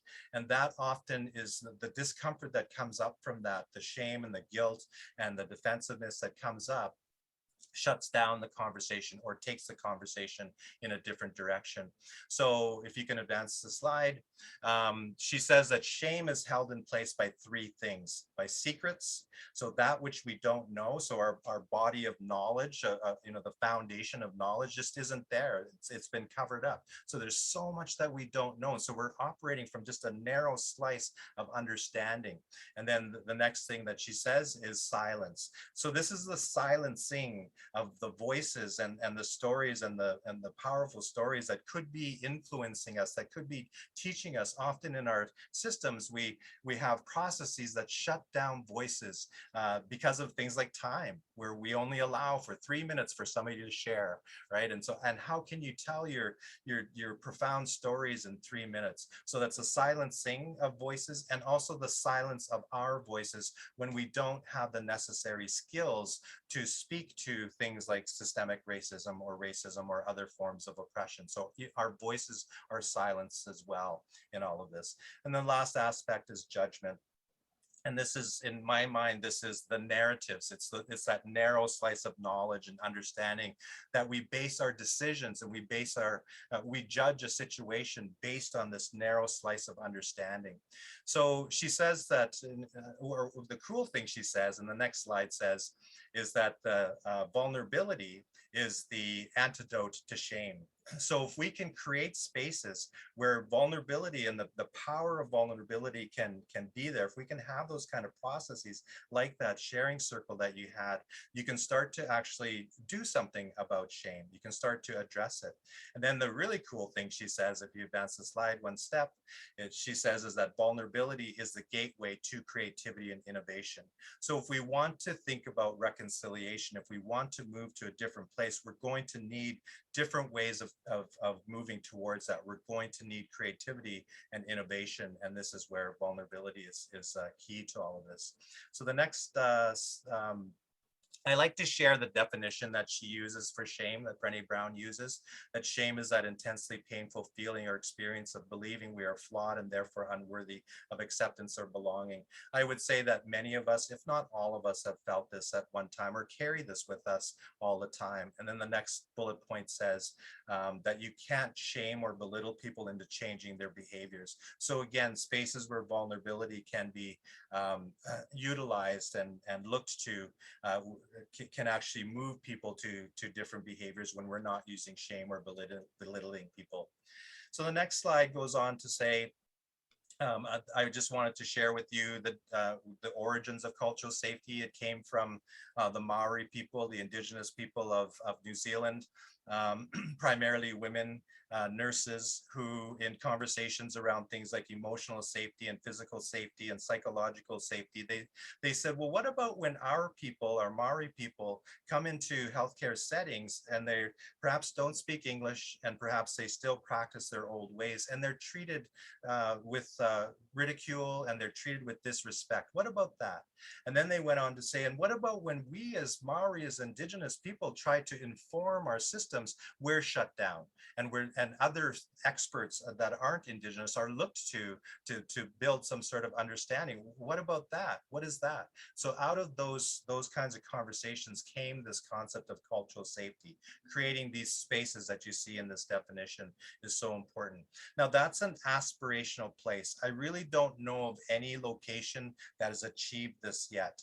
There's many that are working towards it, but all, if not all of them, have a long way to go to actually get there. So if this is an aspirational place, then the next portion of this slide speaks to, so how do we get there? What's the process? And I really want to thank the First Nations Health Authority for providing these definitions that are helping to guide our work. So the process is based on one of those values that we talked about earlier, the value of humility, of self-reflection, of trying to understand your own personal biases, as well as the biases that are inherent within the systems and the organizations that you're working for, to try to create this place of learning, because this where there's so much learning that we need to embark on and to create a different understanding. Therefore, then we can head towards a different way of dealing with what we have to deal with. So the next slide. I just wanted to illustrate or talk about what the cultural safety learning process looks like. And the first bullet point says it's about knowledge. It's about uncovering those secrets, addressing those secrets that we spoke about with Brené Brown's work, building our sense of knowledge and understanding of what has occurred here in this country from Indigenous perspectives. And because there's so much that we have to share about what has occurred here and also what continues to occur here in terms of the current realities.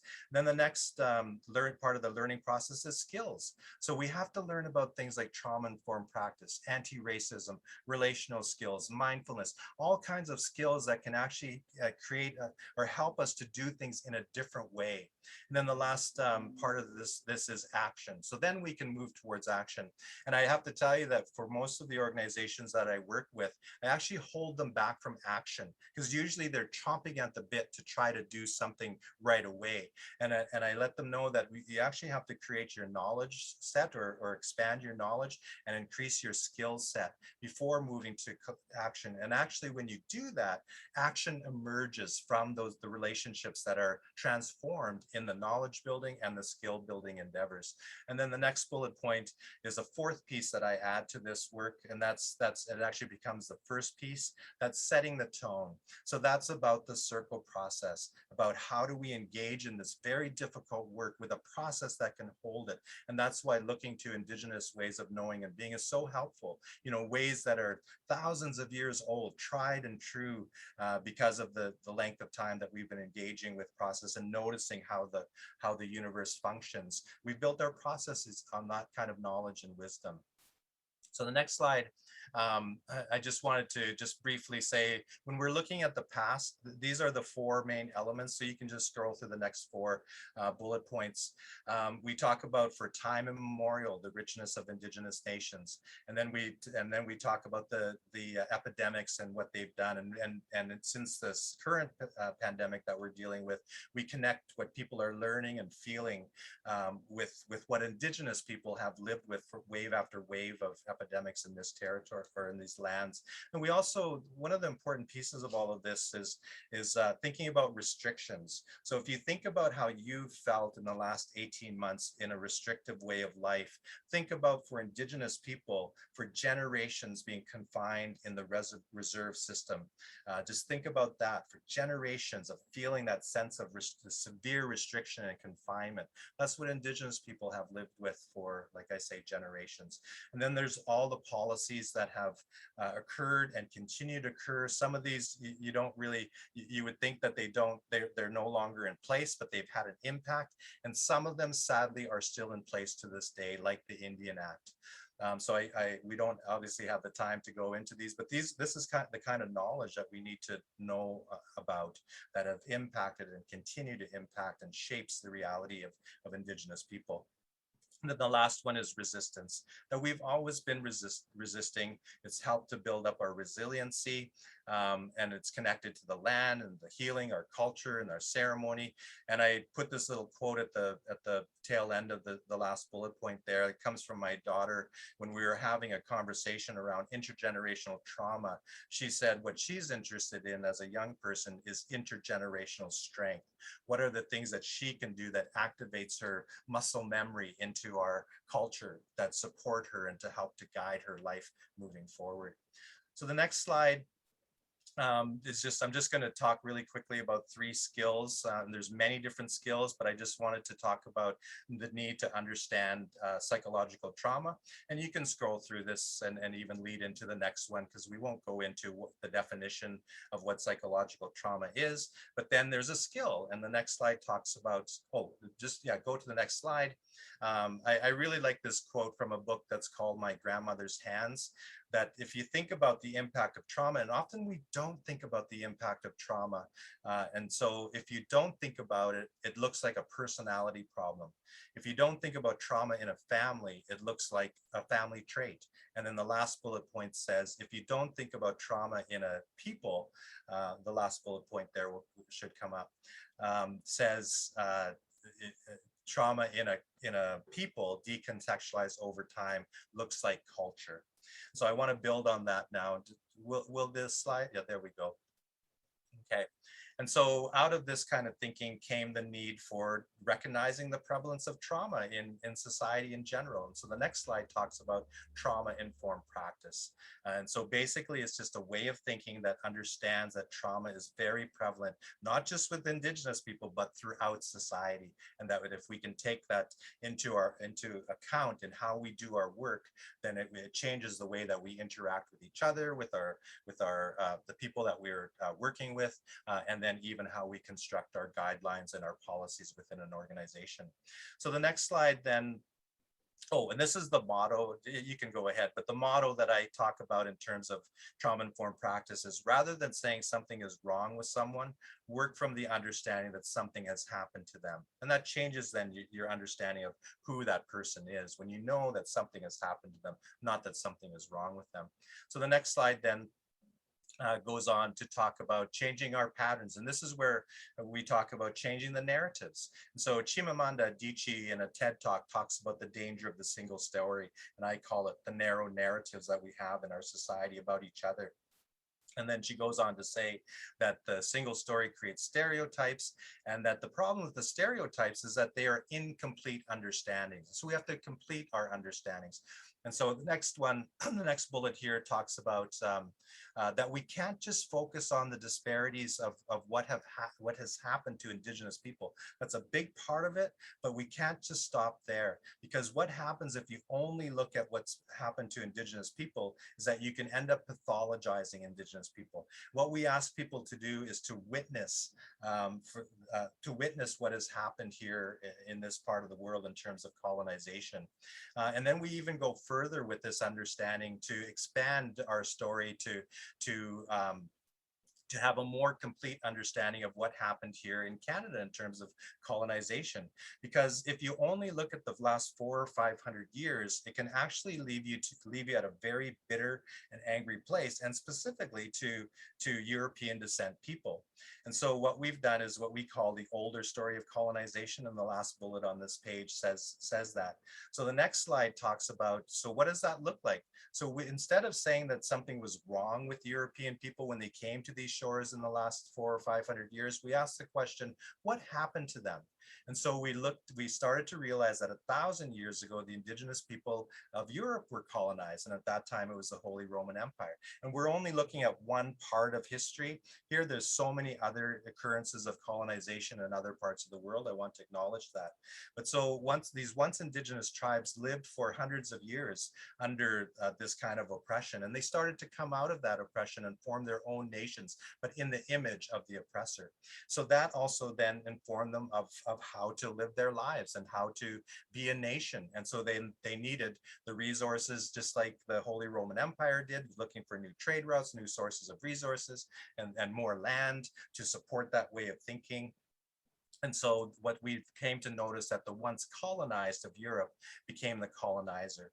And I recognize I just have a couple minutes left here, but I want to just connect this to how does this become institutionalized in our system? So I want to draw your attention to the doctrine of discovery. And again, this is something that you can find in the TRC calls to action. It's something that needs to be repudiated and addressed. And I'm not sure how many of you on this call have heard of the doctrine of discovery, but it basically what it's defined as the legal and the moral apparatus that has allowed for colonization as we know it today. So the next bullet point talks about that it's a series of papal bulls, edicts from the Catholic Pope of the day, and this is over decades that many different papal bulls were issued that construct the doctrine of discovery, but it gave the moral and the legal apparatus that has shaped colonization as we know it today. And so the morality comes in the form of one of the first papal bulls said, as these explorers went out, they encountered a problem, and that problem was people on the land. And so when they went back to the emperors and the popes, they said, what do we do about the people there? And so they issued one of the first papal bulls said something like, if you encounter people and they're not Christians, and you don't recognize their form of governance, then they're not fully human. So then that allows you to see them as a resource. And so then you can enslave them without the guilt that comes along with the poor treatment, or that you can do terrible things to them in forms of genocide because you're released from that moral dilemma. The legal apparatus comes in the form of precedents. So when you're interacting as nations through these things like the papal bulls, and that becomes international law.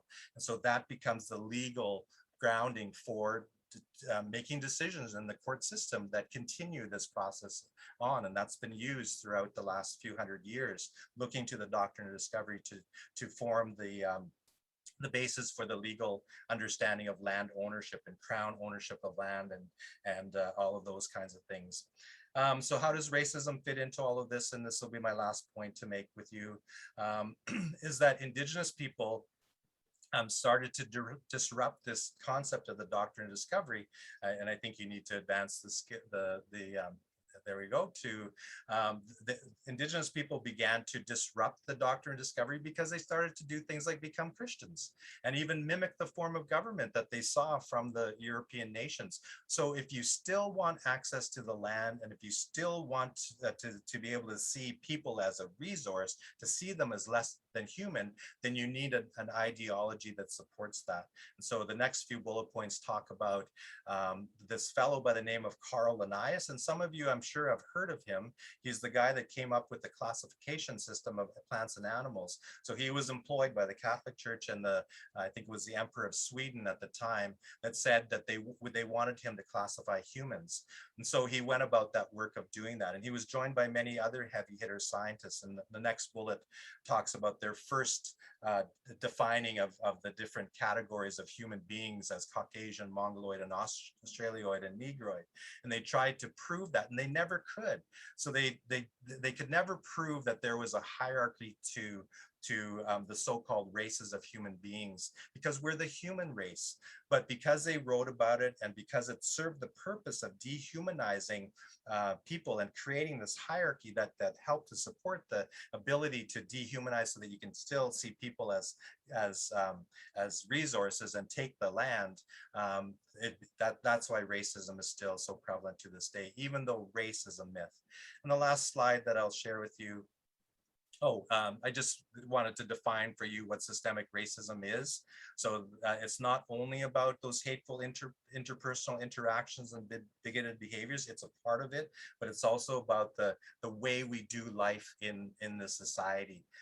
And then the last bullet point says that shapes our understanding of one another. It shapes our belief systems of ourselves, of each other, and the environment. And to see that, or to feel that that certain people and the environment are of lesser value or of more value than others. Then there's a metaphor that we use in the next slide, and you can just quickly scroll through all the points here.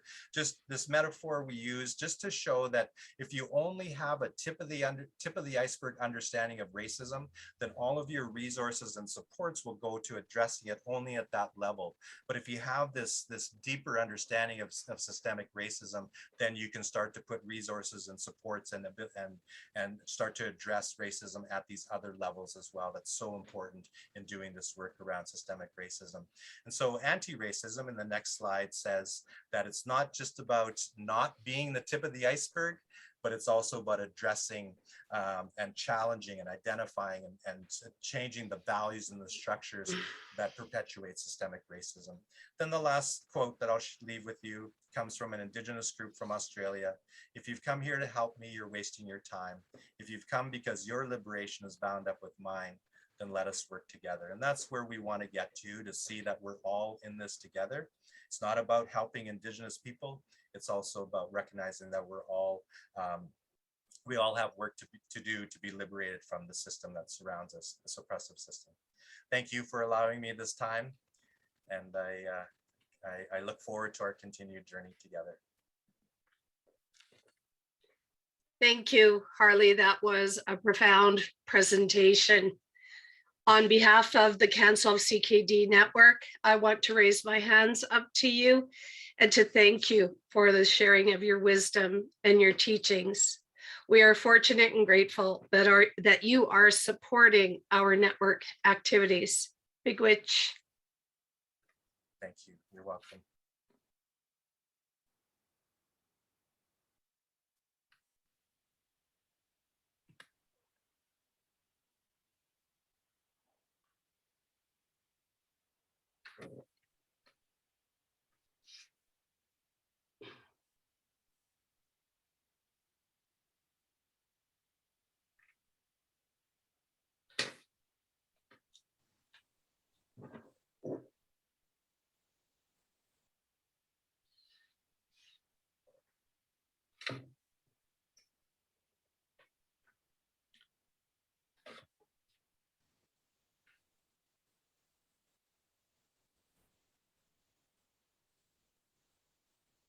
Hello, everybody.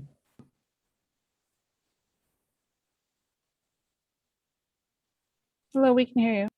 Okay, perfect. Just making sure. I got a couple things open on here, but I'll just say hello again, everybody. I just want to say, wow, great messages from Harley in your keynote speech. Say chi miigwech to you for all your inspiring words and teachings that you've shared with us. In our next session here, I just wanted to say welcome to the IPERC Presents portion of the agenda. I introduced myself at the start of the day here, so I'll just continue here and saying in the upcoming slide, I'll pass the mic over as well to IPERC co-chair Mary Bocage to also share her introduction. But now to set the stage, you can advance to the next slide. Just to talk about IPERC, so Indigenous Peoples Engagement and Research Council serves to guide the conduct of the network's activities to ensure that patient-oriented kidney research appropriately incorporates, addresses, and respects the unique needs and perspectives of Indigenous peoples in Canada. Also to bridge the gaps in health outcomes between Indigenous and non-Indigenous communities. Part of bridging the gap is also promoting and creating cultural awareness and competency. So if you go back one slide, the opening slide shows the image of the journey along the Wabishke Bijigoskanj learning pathway. You can visit the link at the bottom of the slide to view the pathway and its components in more detail. Today, we'll be speaking about 2 learning markers that are part of the learning pathway. The first marker is supporting each other's journey, the Land Acknowledgement Learning Series, will be presented by Mary Bocage and I. And the second body of work that will be shared today is the Knowledge Keepers in Research virtual book, which Catherine Turner will speak about. So you can go to the next slide, please.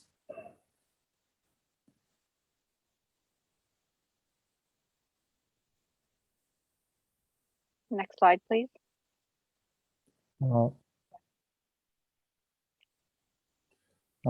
What is the Land Acknowledgement Learning Series? Well, I'm glad you asked. It's a 4-part webinar learning series that's led by a series guidebook.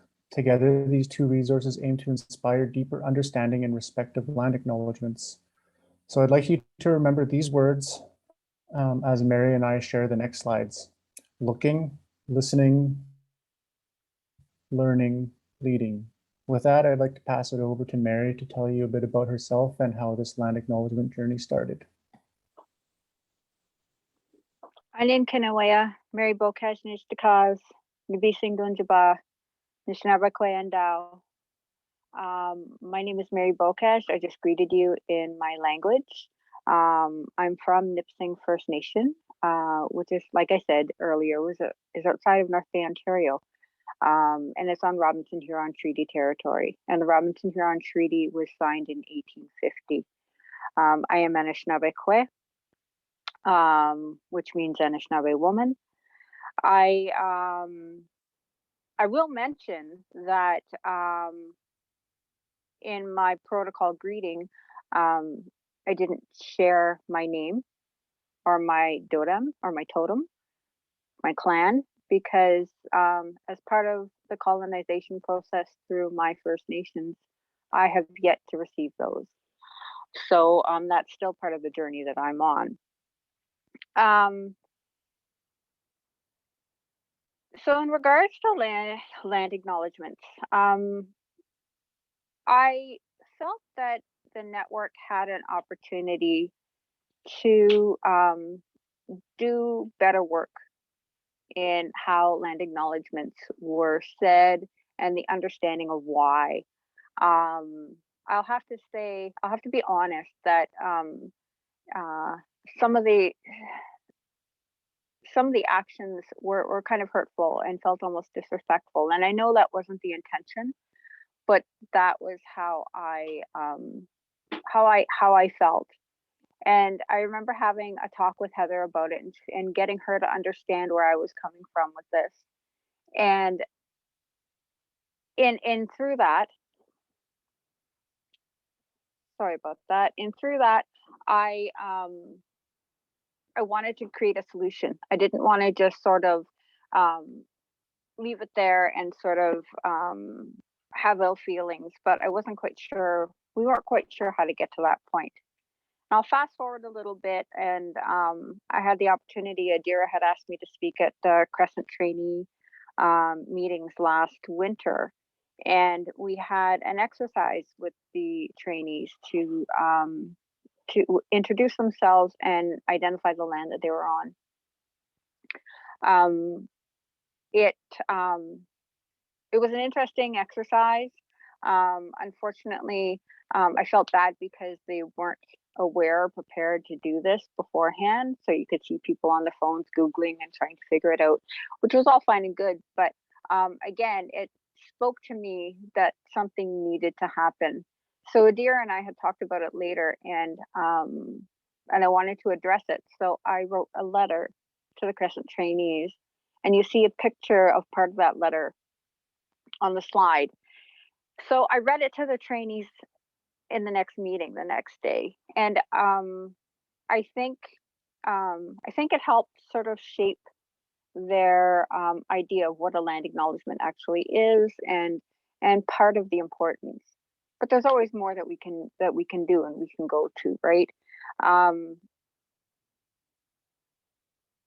wanted to set everybody up in a good way. I didn't want to set up anybody to fail. And the thing is too, I talk about protocol in the letter that I wrote, and the protocol can change regardless of where you're at, but there's still basic certain things that you say to identify yourself. And one of the things I really wanted to point out was that I used my language. I spoke to the history. The one thing I didn't do was speak to the history. And I wanted to mention that living on Lake Nipissing, which is part of our ancestral territory and really important to our people, when the Jesuits came and they mapped out the area, they called our lake the Lake of Sorcerers, or Lac des Sorciers, because they felt that because we are healers and we gathered plant medicines, they thought that we were witches. But that was what our role was in our communities, was to be healers and to be, to be givers in that way. And the other thing I wanted to mention too is that, and it was mentioned at the beginning of our meeting, that there needs to be time dedicated to doing a land acknowledgement when we gather. At any point that we gather, it sets tone and it grounds us so we can start our meeting in a good way. So after writing that letter, I got a call from Heather that BC Reno could provide us with some financial support. And she suggested that we use part of it for a land acknowledgement work. So I want to mention that Catherine Turner, Craig Satie, Simone Du, Leah Getchell, and later Graham Pollock and Amanda Green joined me in creating this work. We started in December and spent more than 7 months working and developing it. Everything was done in-house with this talented group of people in a truly collaborative effort. It really, the work that we were doing and the conversations that we had when we would meet weekly really took on a different tone when the original 215 children were found in Kamloops at the end of May. We watched the videos and we did our editing and whatnot. We were at that stage when we were doing this work, and it really brought a whole different tone to what we were doing, and it made the work even more urgent. At this point too, I want to thank our webinar participants, and they need to be acknowledged for their willingness to share their knowledge and being vulnerable with sharing their experiences. Harley, who spoke with us just earlier, and thank you very much, Harley, for your great presentation. Amit Garg, Joanne Capel, Ken Litchfield, and Neela Tang were in our first webinar. Latash Nahani and Mira Laramie were our knowledge keepers in the second webinar. Letitia Pokiak and Helen Robinson Satie were our knowledge keepers in the third webinar. And our last webinar was Craig, who really tied it all up together and brought everything to light and made it all make sense. Amanda Green too did an awesome job with our book that Craig will be talking about shortly.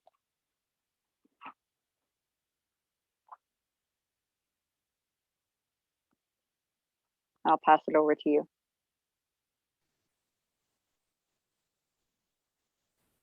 Great.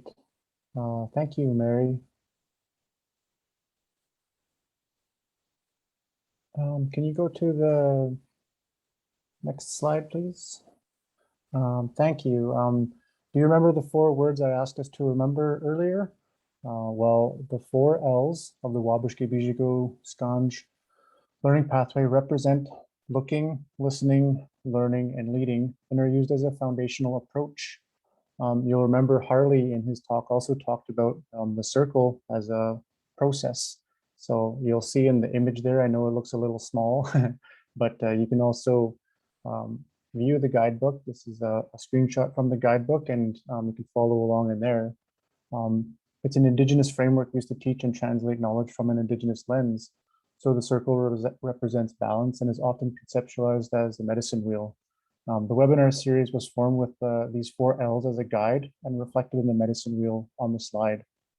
So the way the series incorporates Indigenous and non-Indigenous voices is how the working group planned each webinar.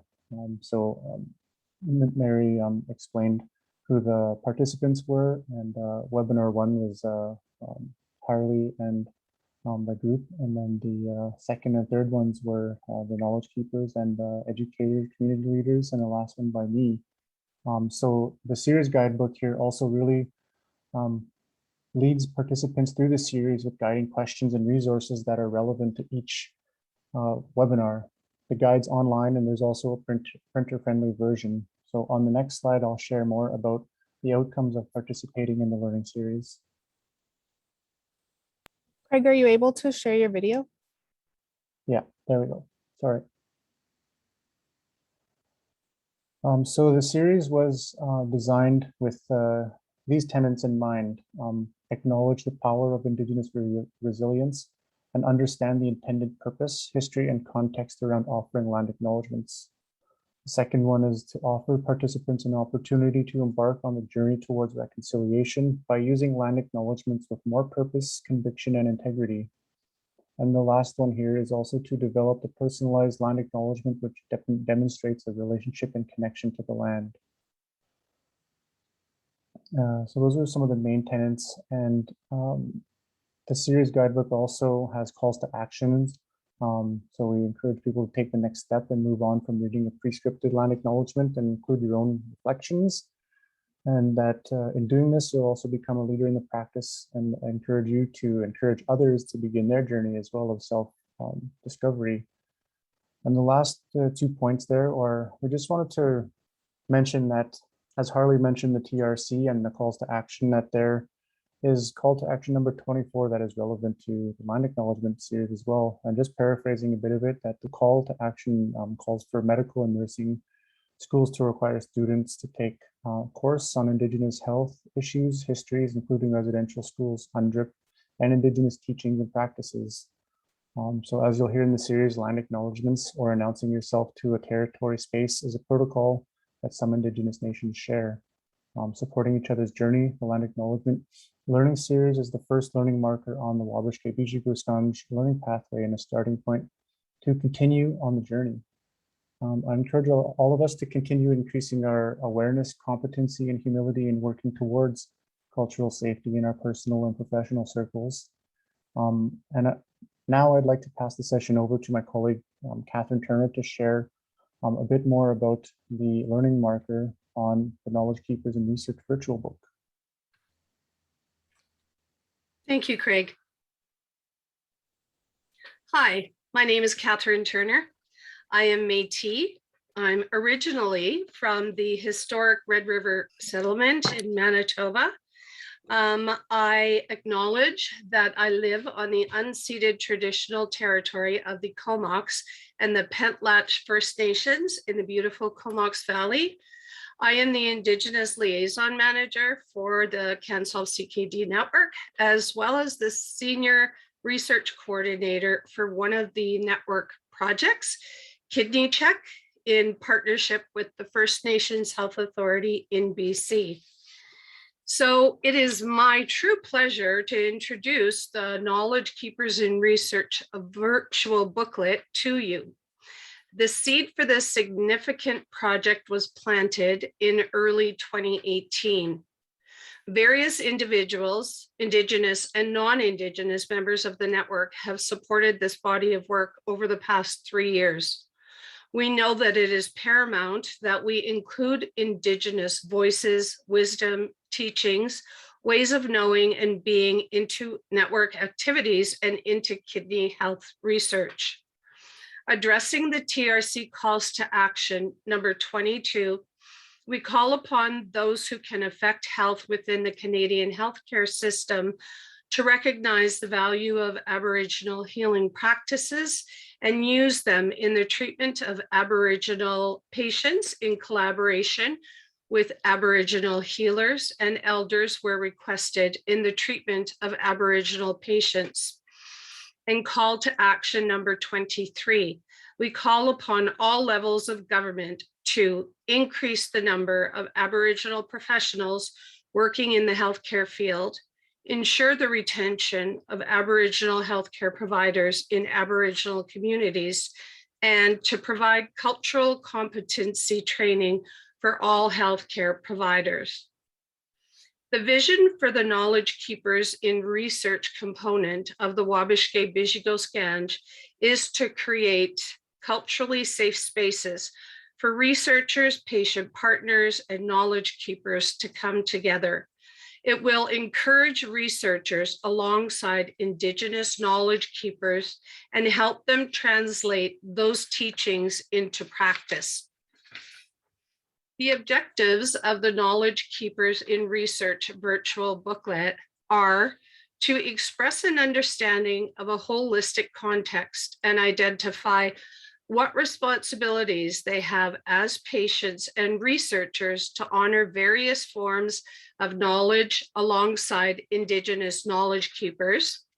Secondly, to acknowledge the importance of including knowledge keepers in research and describe the roles of knowledge keepers in governance and the research process. And thirdly, to identify ways to foster ongoing relationships with Indigenous knowledge keepers that can enhance professional knowledge, awareness, and understanding. Next slide, please.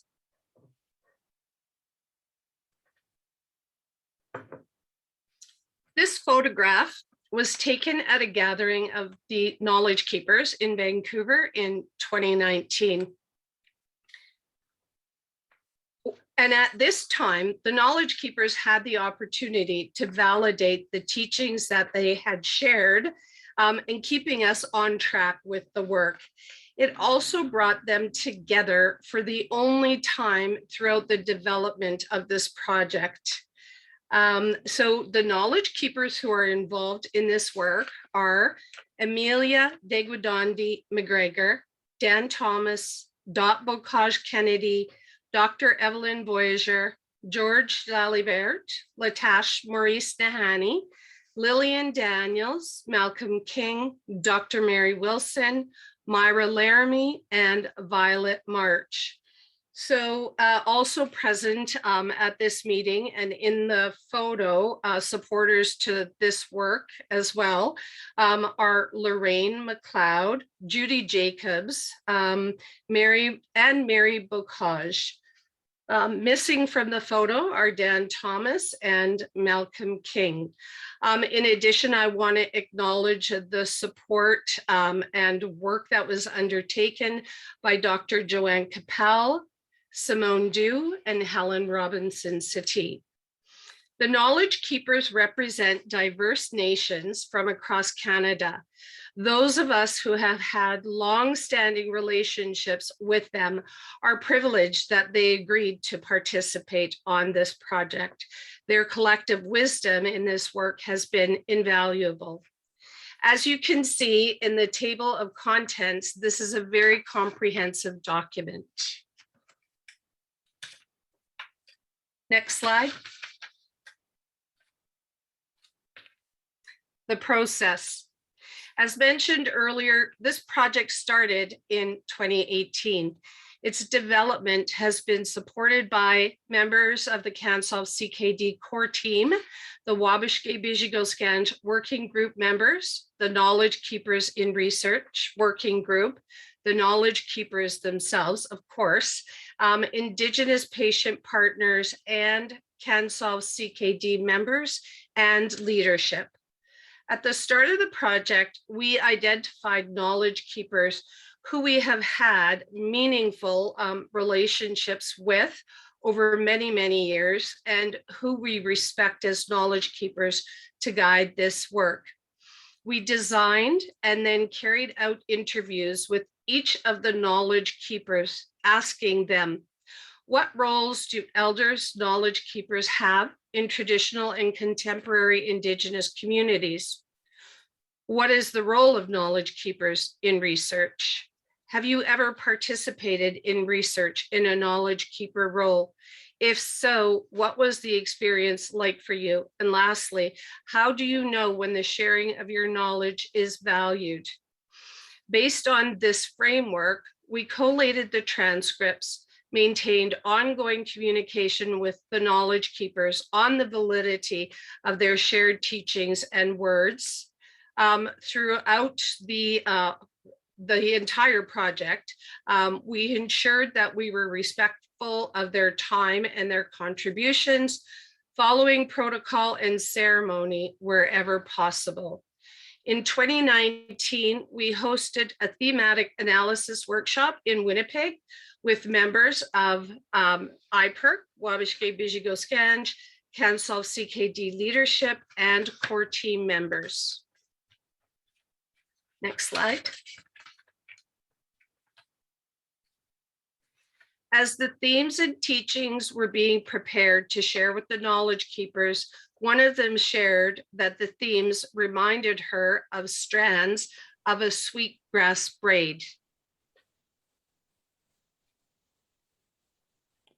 And I was just going to jump in here and just share a little bit about that, that last slide there, just about the significance of the braid and I guess the vision that it came about that. So there are teachings in various First Nations, Inuit, Métis communities about braiding, weaving, and intertwining of medicines or materials as well from distinct First Nations, Métis, Inuit groups. So when this booklet was being developed, several themes emerged from separate interviews with the knowledge keepers. And as the themes and teachings were being prepared to share with the knowledge keepers at the gathering, one of them shared that the theme reminded her of strands of the sweetgrass braid. And to honor this, the book has 7 strands that the knowledge keepers have kindly shared teachings from which to learn. And a brief teaching about what sweetgrass means to me as a Cree or Anishinaabe person. Sweetgrass, or Wingushk, as we call it in Anishinaabe one, can be an example of teachings and knowledges being intertwined. Sweetgrass is a kindness medicine, and it's often used to smudge with by First Nations cultures. So a teaching that Sweetgrass shares with us is that use 21 strands to make a braid. It's said that one strand on its own is easy to break, but when you have the strands braided together, they're stronger. So the braid consists of 3 groups of 7 strands, and these 3 groups can be thought of in a few ways: past, present, future, mind, body, spirit. And there are a number of other teachings that can be shared with that. And just the last piece of this teaching is that sweetgrass is considered the hair of Mother Earth in some First Nations communities. And so for this reason, when a person is out on the land walking amongst the sweetgrass to harvest it, you pick it one strand at a time. You don't want to pull all the hair out. So First Nations, Métis, Inuit men, women, and 2 spirit kin also wear their hair in braid, in a braid or braids. So you'll see that I have a braid here, and so that's also part of my kindness medicine. It reminds me of that sweetgrass and that kindness teaching. And so that's what I'll share about the significance of that braid in this work. And I'll pass it back to you, Catherine. Thank you, Craig. We want to raise our hands to knowledge keeper Lillian Daniels for that vision. The 7 strands are essential or foundational trainings, preparation and meeting with a knowledge keeper, the ask, approaching a knowledge keeper, acknowledgement and protocol, knowledge, who is a knowledge keeper, and relationship, kinship. Next slide. We have included as a part of this booklet in an appendix, a knowledge keepers in research guidelines and protocols document. The purpose of this document is to provide guiding principles for the CANSOLVE CKD network as we strive to respect and honor the protocols of our host Indigenous communities across Canada. We want to acknowledge that the Indigenous peoples of Canada have distinct histories and diverse cultural and social practices. We do not intend this to be a general guide and recommend that presenters and organizers always be as specific as possible. These guidelines outline observances to be followed by network members who wish to respectfully engage Indigenous knowledge keepers, appropriate cultural representatives, and Indigenous leaders in the sharing of Indigenous protocols, knowledge, and experiences.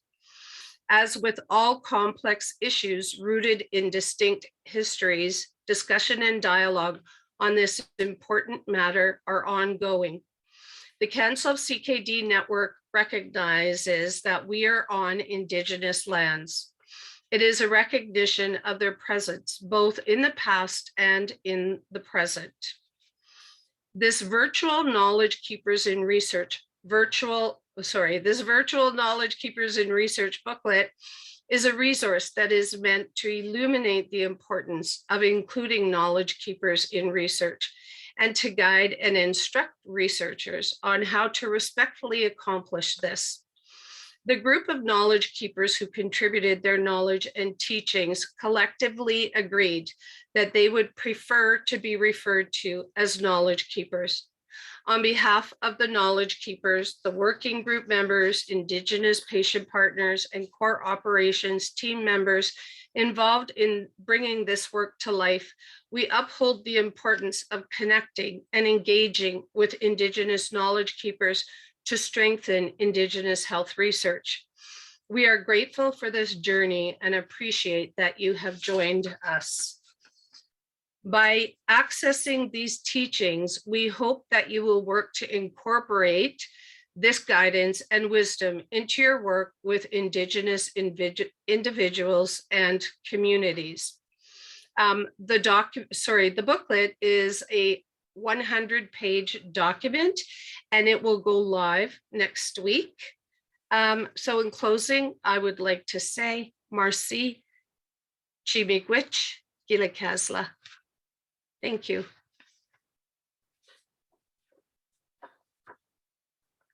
I would like to now pass it over to Dr. Adira Levin for closing remarks for the day. Thank you. I guess it's thank you, Catherine and Craig and Mary and all of you that have participated. I think I'm truly humbled as well as awed by the amount of work that's been accomplished over the last 5 years that this annual meeting celebrates. I think also testimony to people's commitment is that 65 people are still on the line 3 hours later, and which is pretty impressive across a land mass that has 4.5 time zones. So I think that's also impressive. I think we have come a long way as a network. Just what you and Craig and Mary have presented in the last while, I think was worth the investment of time, energy, and money, and the way that we changed the landscape of both research with and for Indigenous communities, as well as people living with kidney disease, and the intersection of the two, I think, is really also impressive. And of course, there's an amazing team that we've built, and that team is across the country in different communities, rural, remote, urban, and privileged and less privileged groups have all participated. The fact that we have international groups that are looking at us, and Glenda Roberts certainly represents one facet of an international group that has been watching and helping guide the CANSOLVE network team. I think it's been a very difficult last 18 months or 19 months, as people said, we lose track of the time. But I think the resilience of what everyone has managed to accomplish despite a pandemic and despite not being able to meet is probably further recognition of the strength and the viability and the sustainability of the network. So I think we will continue to look, lead, learn, and listen together. And we will look forward to seeing you all tomorrow morning. Thank you.